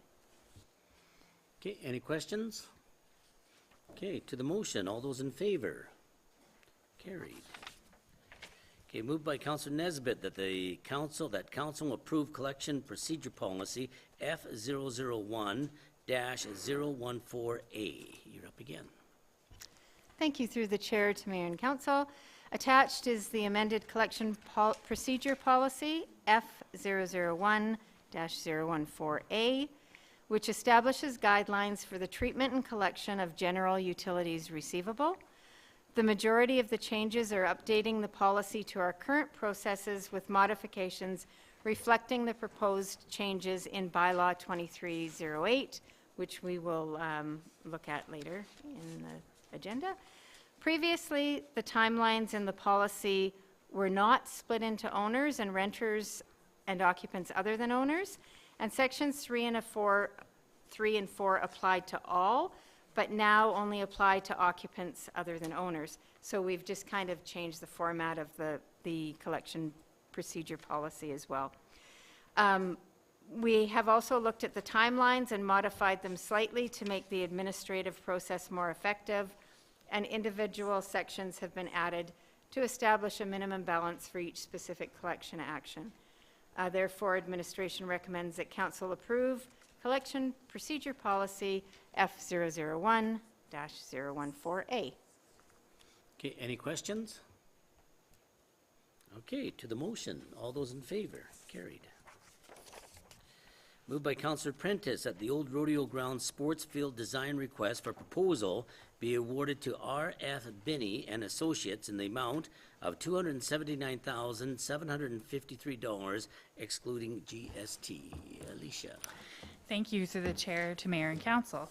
A request for proposal was posted on the Alberta Purchasing Connection and the city's website on February 17th and closed on March 27th, 2023. The RFP was seeking qualified consultants to submit a proposal for the design, tender, project management, construction, engineering services, including supervision, administration, and materials testing for the new sports field located at the city's Old Rodeo Grounds. The sports field is to contain 2 soccer fields, 1 football field, encompassed by a track, complete with lighting, bleachers, walking trails, parking, landscaping, irrigation, and field amenities. The RFP also includes the requirement to coordinate with the Parks and Rec Board, as well as the school boards and any other user groups involved for the sports fields. The RFP also included the expansion of the existing sewer dump site.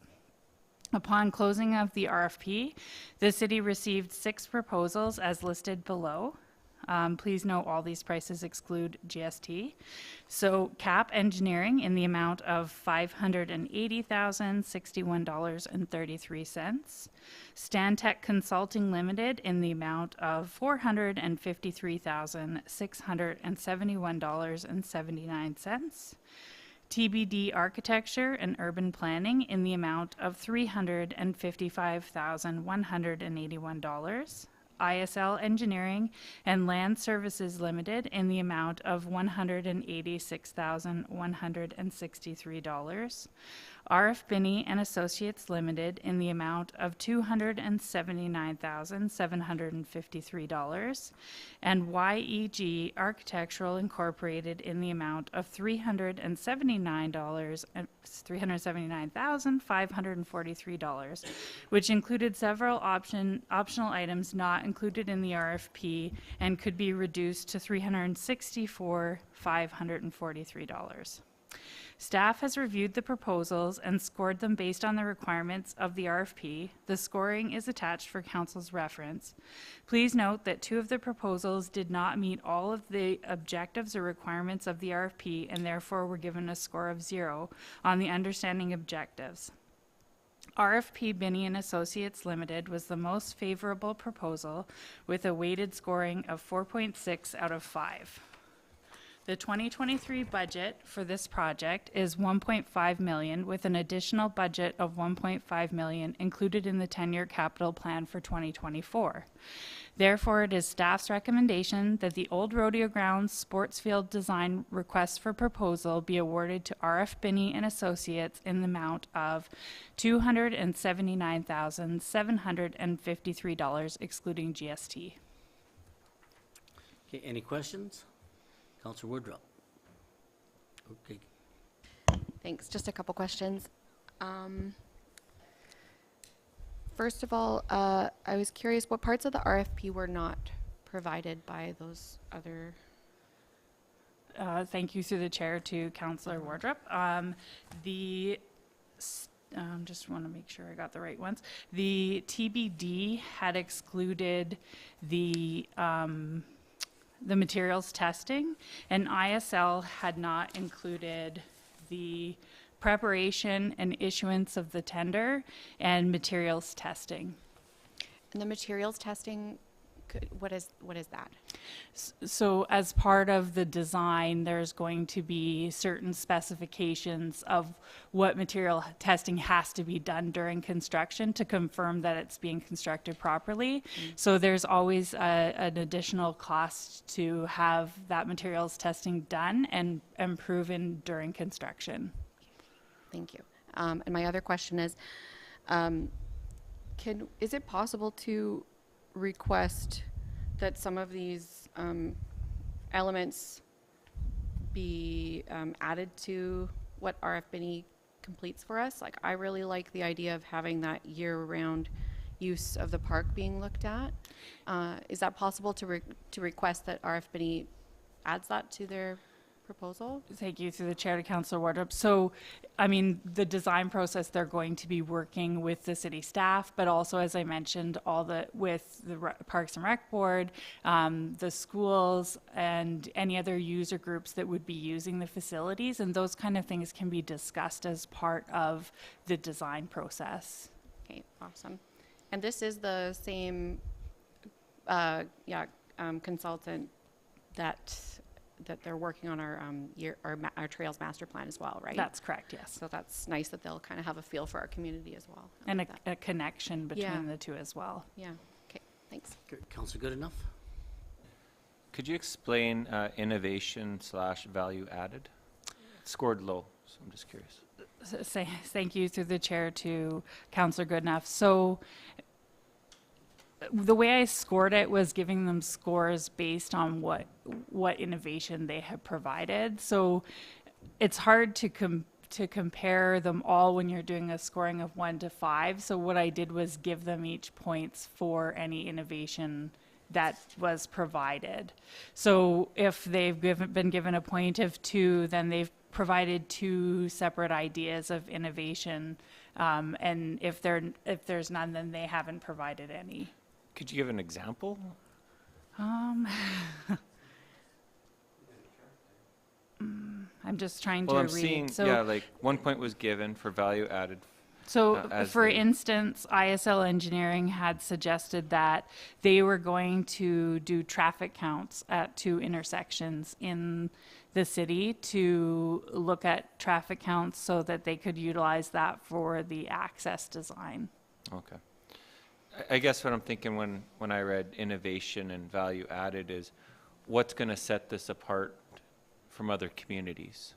Like, and if I was bidding on something that we're going to make this a top-notch facility for our 3 schools and for the community. I guess that's what I was thinking, not traffic count or, yeah, so. And so some of the ideas are more in that direction, and I guess that's kind of the difference between innovation and value added. So value added could be looked at differently than innovation.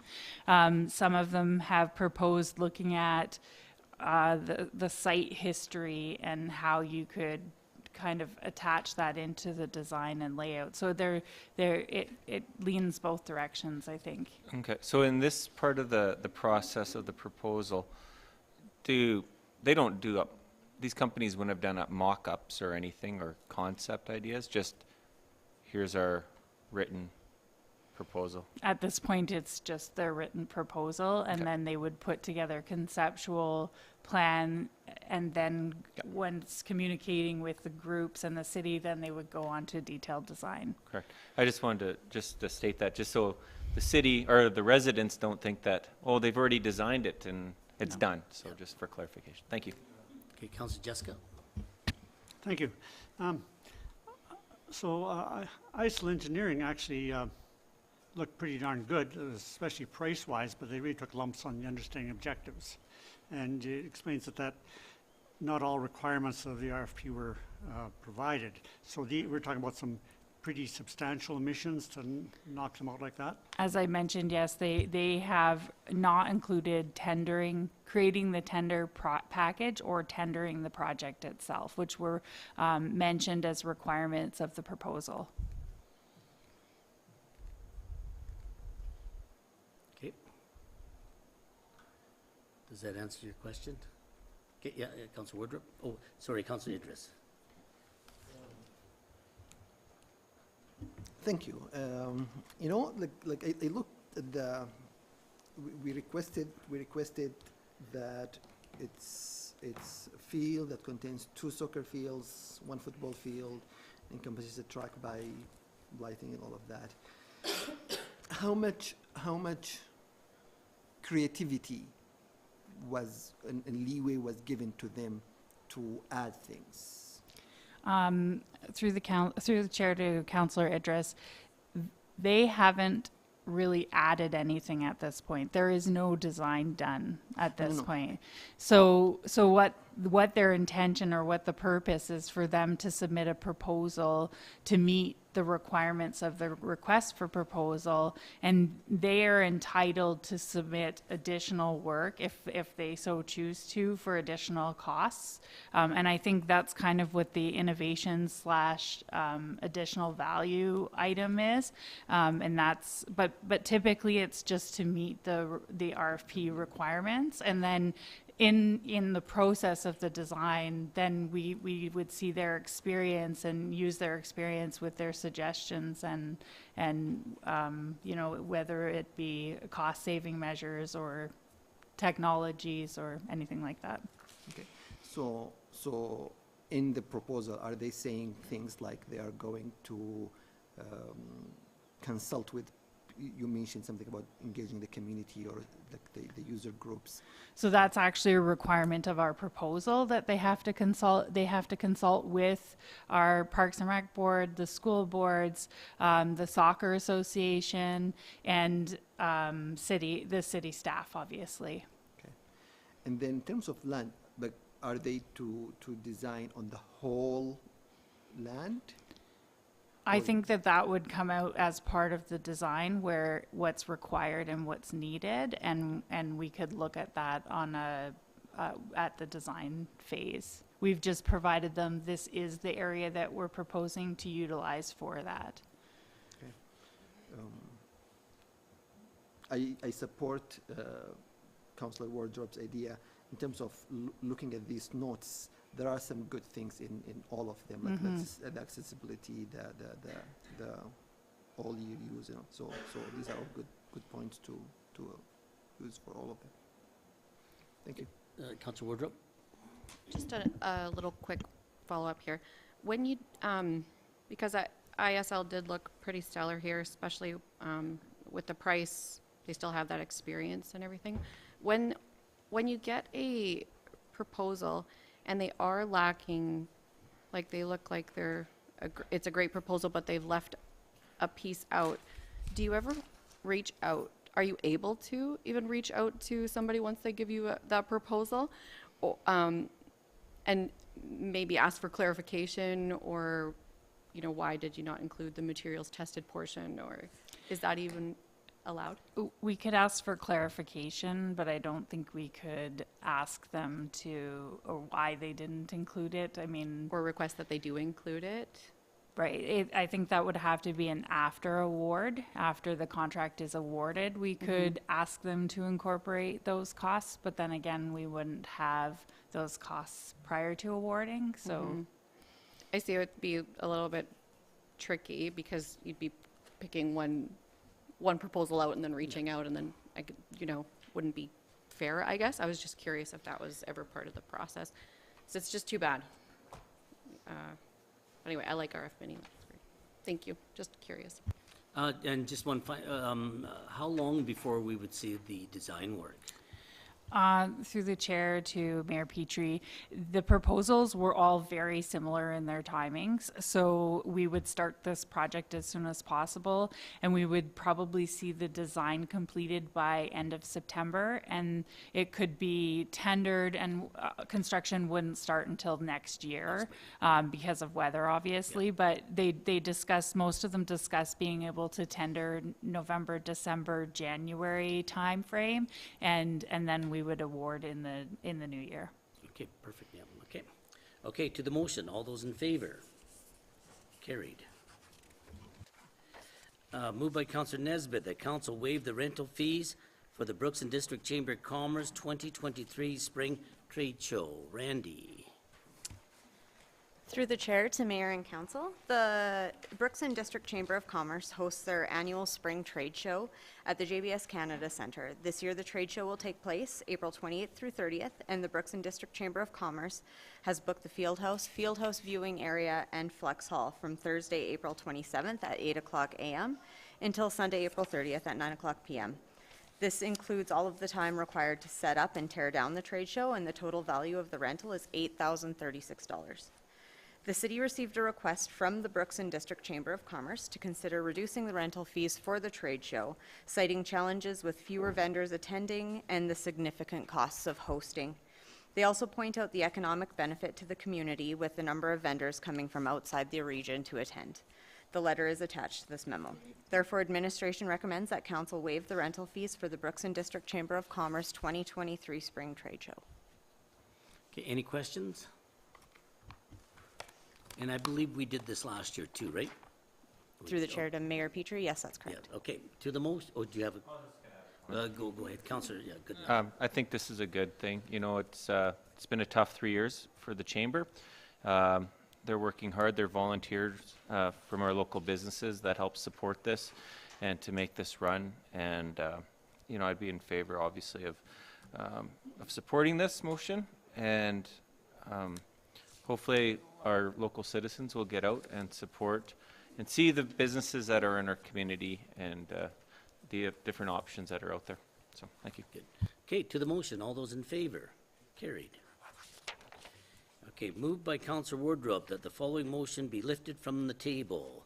Moved by Councillor Goodenough that bylaw number 2301, being a bylaw of the City of Brooks in the province of Alberta to license, regulate, and control the operation of limousines, shuttle buses, taxi cabs, transportation network vehicles, and related businesses be introduced and read a first time.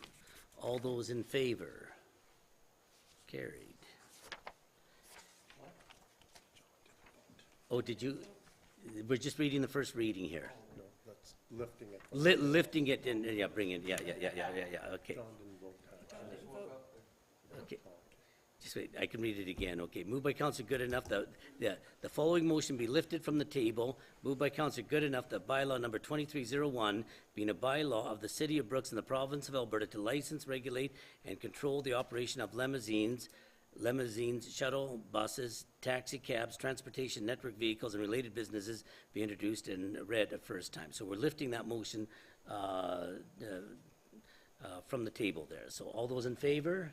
Carried, okay. Now we're going to vote on first reading. Yeah, okay. So you just say vote on. Yeah, and now we'll vote on the first reading of the motion. That was the motion that I just read, though. All those in favor? For first reading. Now, you know, just, and again, Raise your hands. yeah, just for a point of order here, in order to discuss it, we have to have the first reading passed in order to bring it up here. Am I correct? What's that? Yeah, no, but we have to pass the first reading in order to get to the second reading. If we don't pass the first reading, we don't get to the second reading. So that's where we're at. So the motion is to pass first reading. Is everybody in favor of that? Okay, well, anybody opposed? We got 2 against. Okay, so we move to the second reading. Okay. Moved by Councillor Idris that bylaw number 2301 be read a second time. Yeah. Yeah, do we go to Amy at this point here? Yeah, this is okay, moved by Councillor Idris that bylaw number 2301 be read second time.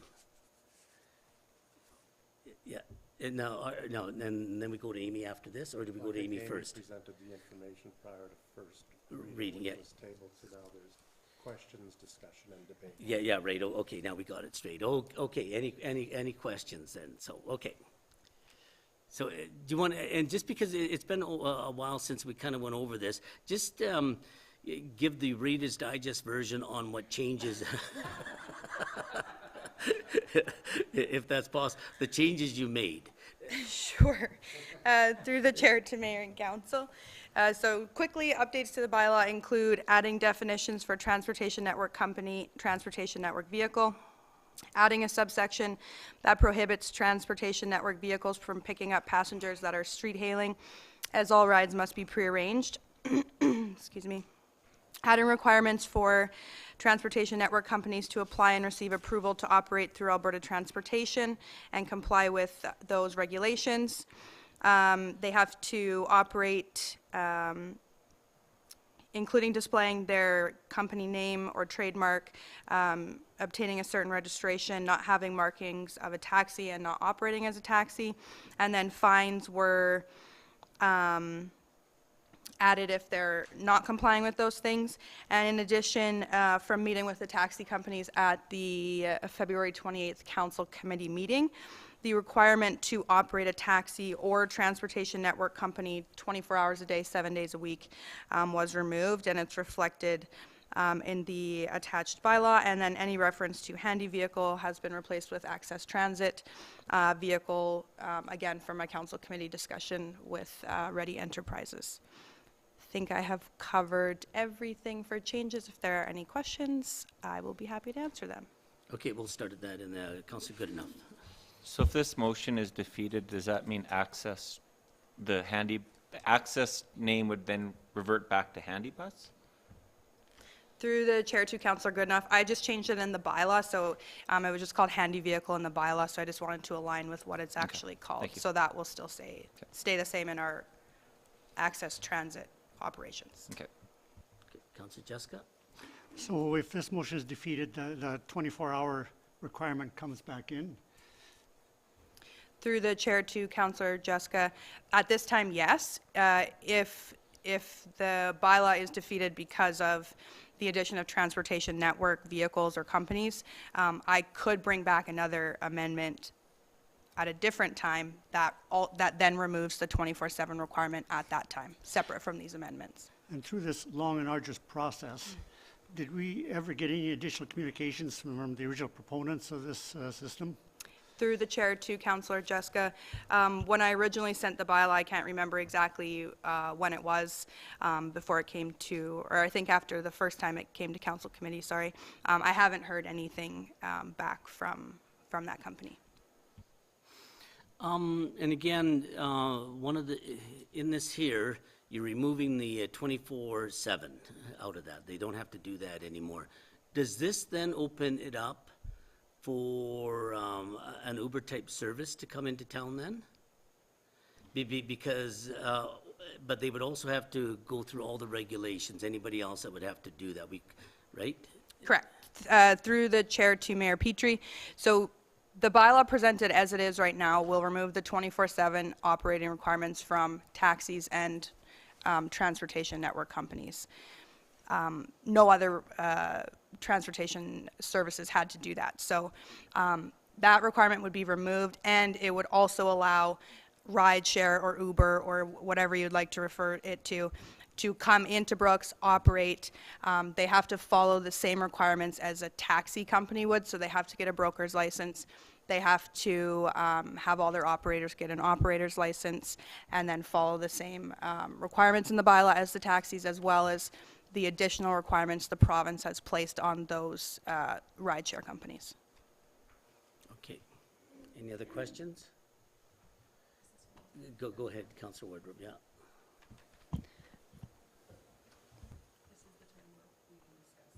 Yeah, go ahead, yeah. Okay, great. Yeah, no, yeah. Okay. Yeah, so a couple comments I'd like to make. In terms, I'm in favor of the bylaw. In terms of the concern over the 24 hours being something that is not required anymore, Just to point out, just because it's not required does not mean that there won't be anybody offering service in the window between what was it, 2 a.m. and 5 a.m. or something like that. That doesn't stop any taxi service or rideshare service, for that matter, from providing rides at that time. It just doesn't make it a requirement. And we did hear that the demand is very, very low, like essentially zero, I think I wrote down, essentially zero customers. So I don't believe that is a big enough concern that we should not go forward at this time because of the 24-hour thing. And the other thing is, you know, any concern over opening this up to ride shares and what that would mean for for our current taxi service right now. I think just because we open this up doesn't mean that we're going to be automatically flooded with rideshare companies. It will only, like, somebody will come up here, or down here, I guess, and set up a business if it's financially sustainable, right? If it's viable, if there's the market for it, then they will come. And when we discussed this at committee, I'll reiterate again, this is an open opportunity for anybody. So if our taxi companies wanted to take advantage of this new opening of the market, right, where they could start up their own rideshare or update their technology to kind of prearrange rides or whatever, it's open opportunity for anybody. So I think whatever is financially most viable will kind of work itself out in the end, and I think we should proceed. Thank you. Go ahead, Councillor Nesbitt. Speaking against this motion, I feel that the 3 taxi companies that are here already do a great job. Times are tough. No rides after 10 at night until 6 in the morning. To bring in another company that's going to cherry pick rides, I really feel this is going to be a detriment to one of the 3 companies that are here now. So to me, losing one of the taxi companies so that we can have an Uber or whatever they call it come into this community is not right, and it's not fair. And because we regulate it, I think we really have to think about what we're doing when we bring in other services like that. Is it really needed? And if it's not really needed, I don't know why we would put one of the other 3 in jeopardy. And that's just the way I feel about it. I have no complaints about the taxi cabs that are here now. I use them. Uber, I've used Uber as well. But I really don't think we need 4 taxi cab companies in this community. Sorry. Okay. Any other, Councillor Idris? I'm speaking in favor of the motion in the bylaw. And Councillor Wardrop have presented some very, very good points that I will concur with. And I want to add also the fact that we are saying that we are open for business. We are a community that is open for business. We have recently discussed in council, in committee, some other business opportunities that we may have issues with because they are going to compete with some other business opportunities. But we, relying on the principle of capital market, relying on the principle of demand and supply, relying on the principles of fair marketplace for everyone, we said we will not stop other people from coming to this community when we thought that there are some other businesses that are going to be impacted by that. I know it's a little bit different, but I think the principle is the same. So in terms of the idea that the three companies may suffer, I actually believe it may actually be, as Councillor Wardrop said, an open opportunity for innovation that doesn't stop them from doing that. Okay? Some people are presenting the idea that removing that 24-hour requirements may bring an emergency situation where nobody is out there to drop someone. I actually believe if it's an emergency, you don't call the taxi. You call 911, and that is why we have 911. If you need to go to the doctor, if you need to go to a place that is an emergency. The other thing is that the opportunity of having this ride share is another revenue for many people in our community that may decide to use that, a second hustle, a second income that they can make. So who are we to stop someone from doing that just to support another person doing that? So for all these reasons, I'm supporting this motion, and I actually urge my fellow councillors to vote yes for the motion. The point about opening up for business, we don't limit the amount of cab companies that we have. We could, if another cab company came in, we could have 5 or 6, as long as everybody's playing by the same rules. But if we have, you know, the cab companies playing by one set of rules, and I know Uber is a brand name, and I don't like to do that, but a ride sharing, yeah, like if they come in and again cherry pick the time, are we left without any cab companies? So that is why we actually presented the motion, the bylaw this way. This bylaw actually requires the rideshare company of many things that are not required any other place in bigger cities. For example, in Edmonton, Uber doesn't have to actually even talk to city council. They have a general rule. A driver doesn't need to come in and have a broker's license. You just register with Uber and go. So when we amended this bylaw, we made it a plain field for both of them. The same rules applies for both. That is why we are taking off the 24-hour markets, and that is why we are implementing the requirements to get the broker's license and all this license from the city to make it fair for everyone. Okay. Councillor Jessica? Okay, so with taxi services, they're a pretty obvious entity, and they have the regulations in place, the requirements, and there's no way for them to really get around them and operate. While something like a ride-sharing service or services, what kind of enforcement would we have on individuals that want to hang their shingles out there and make their vehicles available to ensure that all those same requirements that we're saying are in place are actually met? Councillor Idris. I actually have a question, and I don't know if anybody here can help me with that question. How are we enforcing the 24 hours license? Because, for example, I have tried to order a taxi recently from a company that doesn't have operation at that time. Amy? Through the chair to Councillor Idris, it would be based strictly on complaints. Our officers would obviously get a phone call or a complaint that a certain taxi company wasn't operating, and then at that time we would do an investigation. We don't have officers that work 24/7, so that's what it would be based on, and it would be the same excuse me, for these companies. They would still be required to come in, get a license and everything like that. So if we did get a complaint or we did notice someone operating without a license, we would follow the bylaw accordingly. So another equal opportunity. Councillor Goodenough?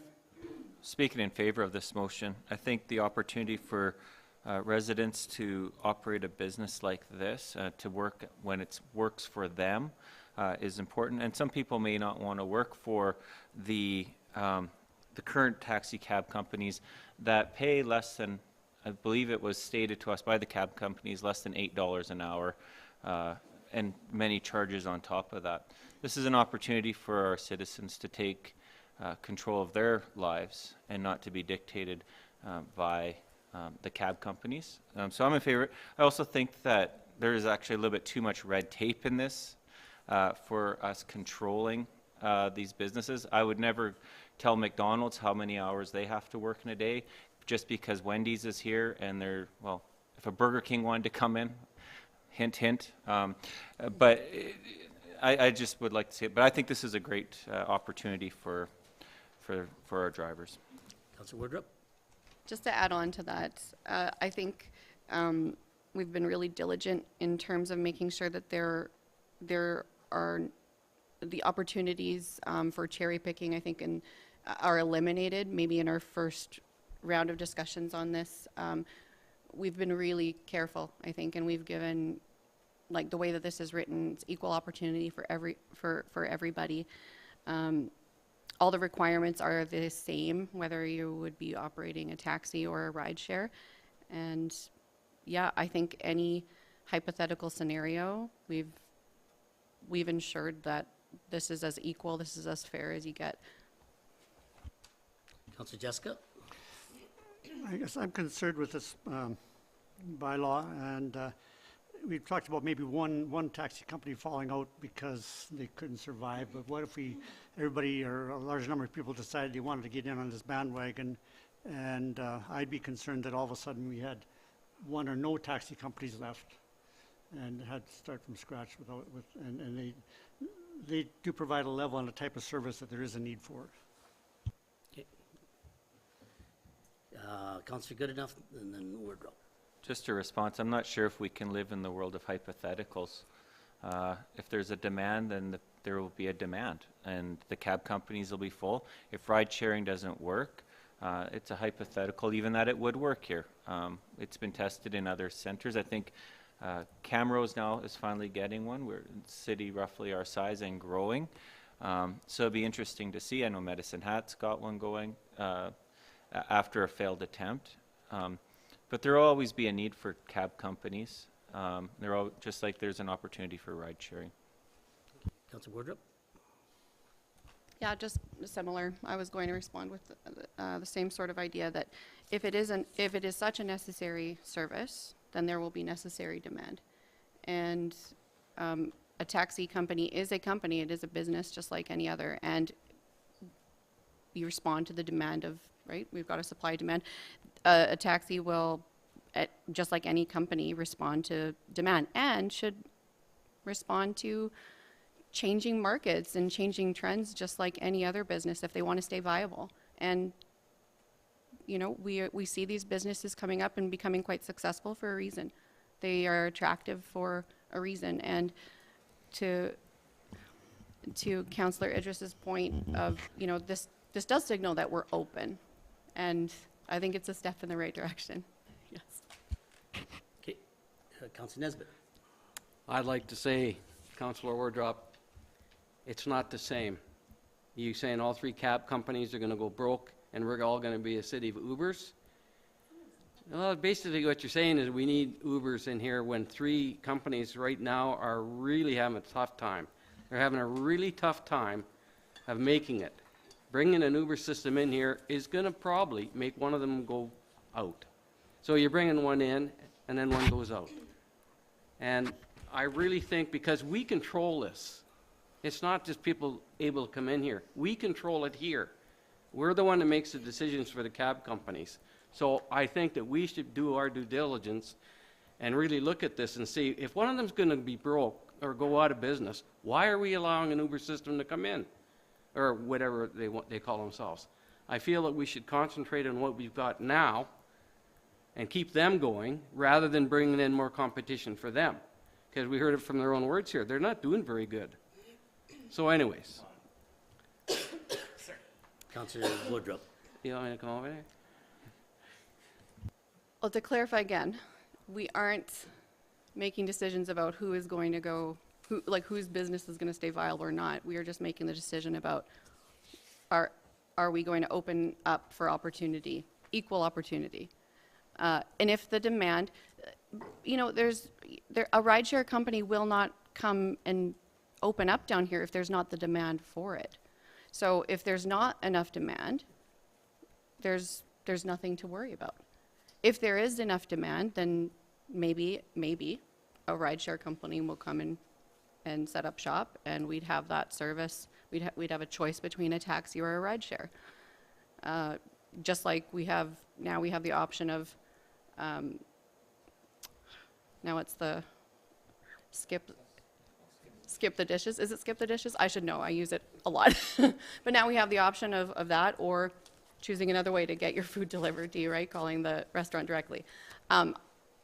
It's not our job or to make the decision about gatekeeping who can open, like which industry and which sectors can open businesses based on what we think the projection of a certain company's potential viability is. That, you know, that goes beyond, I think, our scope. Our scope is, let's make it fair, let's make it equal opportunity, and I think that's what this bylaw accomplishes.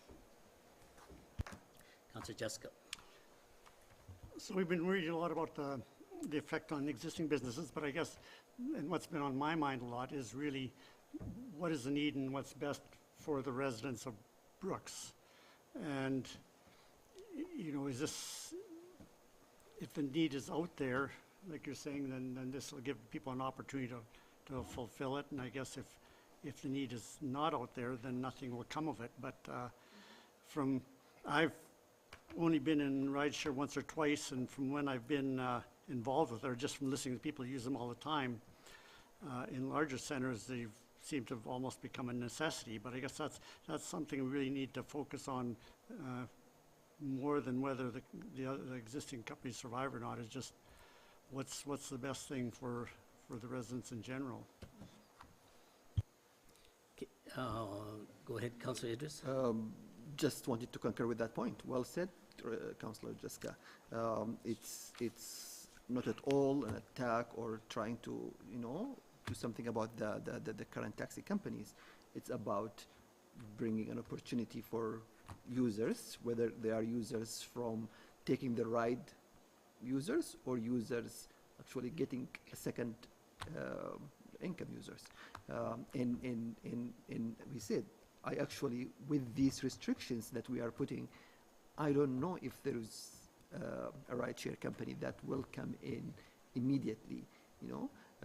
There has to be some sort of a proof that there is actually, with all these restrictions, they are still going to make some money and be able to do it. So, but I think it's about opening the door. Any final comments before I call the question here? Okay, moved by Councillor Idris that bylaw number 2301 be read a second time. All those in favor? Right? 1, 2, 3, 4. Okay. Opposed? It's carried. Moved by Councillor Goodenough that the bylaw number 2301 be given 3 readings at this meeting. Has to be carried unanimously. All those in favor?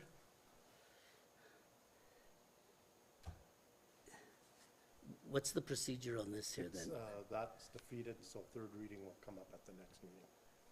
Okay, so yeah, so We don't give third reading. we don't give third reading today. Okay, so yeah, it's not carried unanimously, so it's defeated then. Okay, So it comes up for third reading next council meeting. yeah, okay.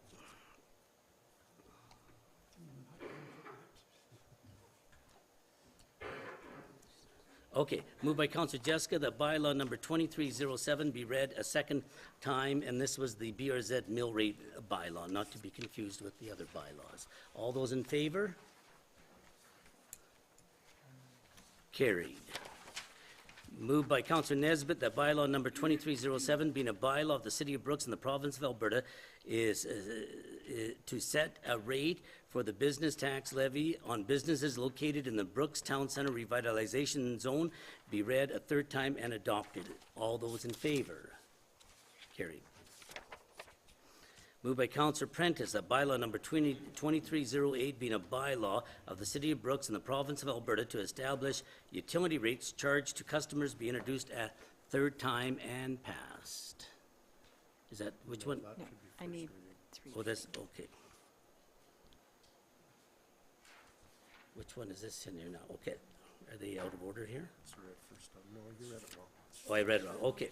Okay, I just read it wrong. Okay. Okay. Moved by Councillor Prentice that bylaw number 2308 being a bylaw in the City of Brooks in the province of Alberta to establish utility rates charged to customers be introduced and read first time. Okay, now we are. Thank you. Through the chair to Mayor and Council. Attached to this memo is bylaw 2308, Utility Rates Bylaw, which establishes the rates charged to customers for water, sewer, and waste management services.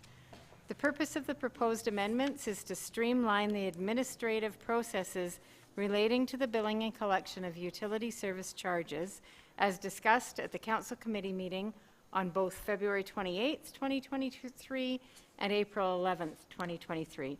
There are no amendments to the rates which were established in the 2023 budget. The changes to the bylaw are as follows. A definition for application for service was added to accommodate the below changes.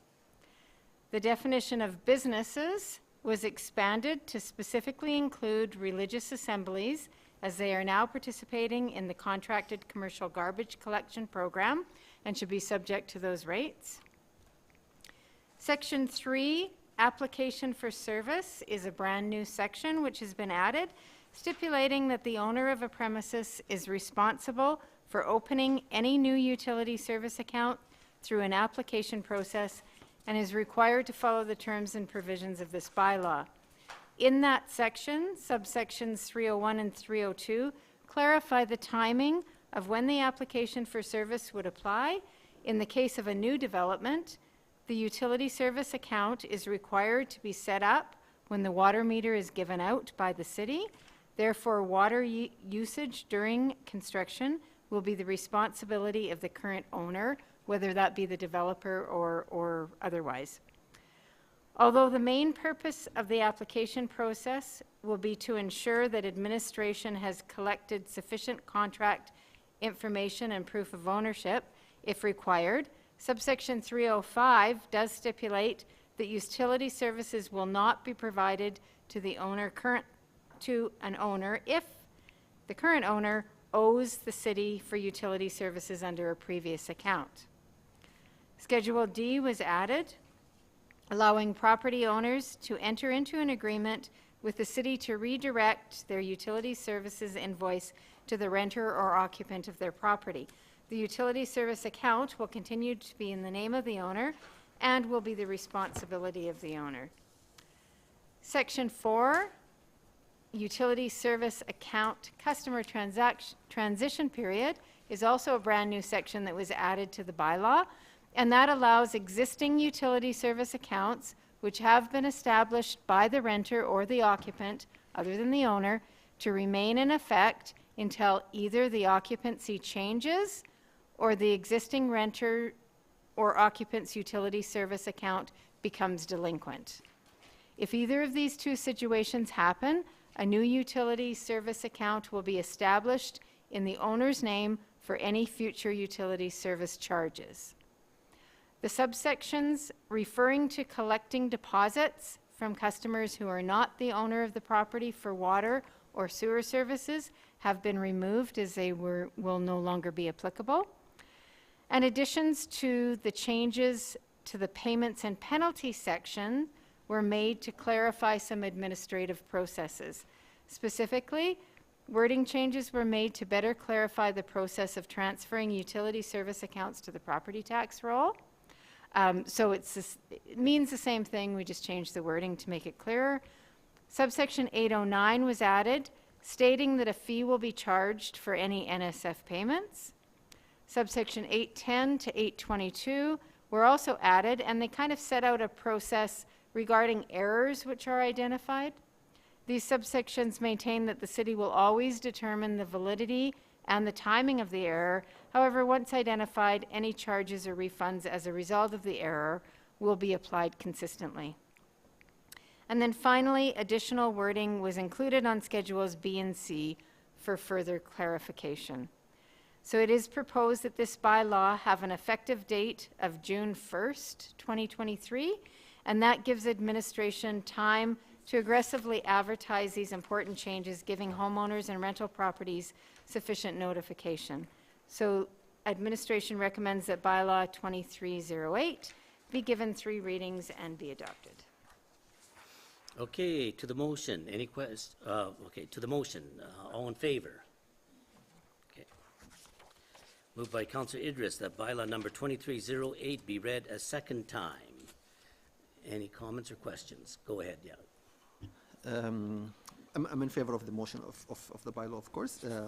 We had the discussion at committee last time. My only question is that, do you think this bylaw, because, for example, I'm just thinking about the BRZ bylaw that we just did, needs to have some, would there be some property owners that may have a question about this or may want to have to give input? So through the chair to Councillor Idris, so there is no requirement to advertise the bylaw and have a hearing as there is with the BRZ bylaw, but that's specifically why I didn't want the effective date to be like tomorrow. This way, we have the opportunity to notify those people that are affected and, you know, work with them to make sure that their operations there's a limited impact to their operations. However, it does clearly does have specific rules so that it will help our administration, and which is dearly needed. Okay, fine? Yeah, okay. Okay, to the motion, all those in favor? Carried. Okay, moved by Councillor Goodenough, the bylaw number 2308 be given 3 readings at this meeting. It has to be carried unanimously. All those in favor? Okay. Carried. Okay, moved by Councillor Prentice, that bylaw number 2308 being a bylaw of the City of Brooks in the province of Alberta to establish utility rates charged to customers be read a 3rd time and adopted. All those in favor? Okay. Carried. Okay, questions from the media? Good evening. I am going to start with where actually Councillor Idris just kind of started. BRZ had 1 reading and then returned today for 2 and 3 to allow comment, correct? Correct? Sorry, I need to speak to the right person. The utility rates now has 3 readings. The transportation bylaw, though, I know it's going to a 3rd reading only because it didn't get unanimous, but why did it not go 1st reading, public hearing, and then 2nd and 3rd? Go ahead, Ellen, yeah. There's no requirements in the Municipal Government Act for that bylaw to have a public hearing. Could you please just explain to me why? I don't know why they would have done that. Question number 2. In the financial statements, it notes that there are various claims by the city. That would be note 17. Can you please tell me how many and what kinds?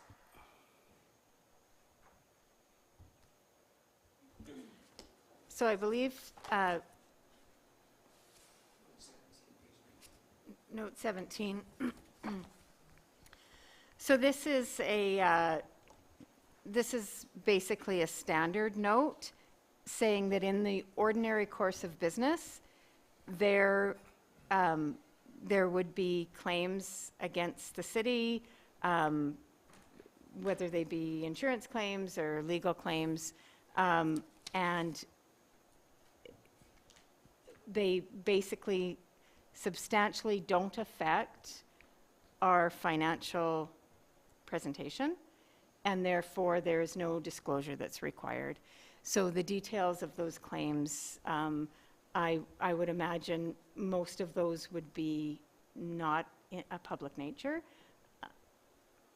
I don't know if Alan wants to comment. No, those could be any types of things, like somebody slips on the sidewalk and puts a claim towards the city, or if we've got a vehicle that runs into somebody's fence or something like that, they can put claims into the city as well. So this is saying the city is named as a defendant in various claims. Is there a number of claims, or is this just? We can get that number. We don't have that with us, but I know Amy keeps track of them, and we do have that number. We can share that number. I would appreciate that, thank you. The other question, and I think this has been answered already, a drawing for, the public will see at some point later in the year some kind of a drawing, a conceptual drawing for the old rodeo grounds before it goes out to tender, correct? Yeah, Alicia's coming there, but I think you're correct on that, yeah. I mean, even as council would like to see them too, yeah. sorry, staff could bring something like that to council. Right now, the way it's written is that they would consult with the user groups. As I mentioned, like the school boards, the Grassland Soccer Association, the Parks and Rec Board, and in consultation with city staff in coming up with their design, when they have a conceptual design, we could bring that back to council. Yeah, it'd be, I mean, once the conceptual, there's no point in doing it until the conceptual design is, yeah. Then further to that, once there is a design and council looks at it, they can determine whether or not they take that to the public to get in further input as well. Yeah. I would appreciate that. I know I've already been asked what it looks like. You're a good artist, Sandra, just draw one up there, yeah. Yeah, okay, anything else?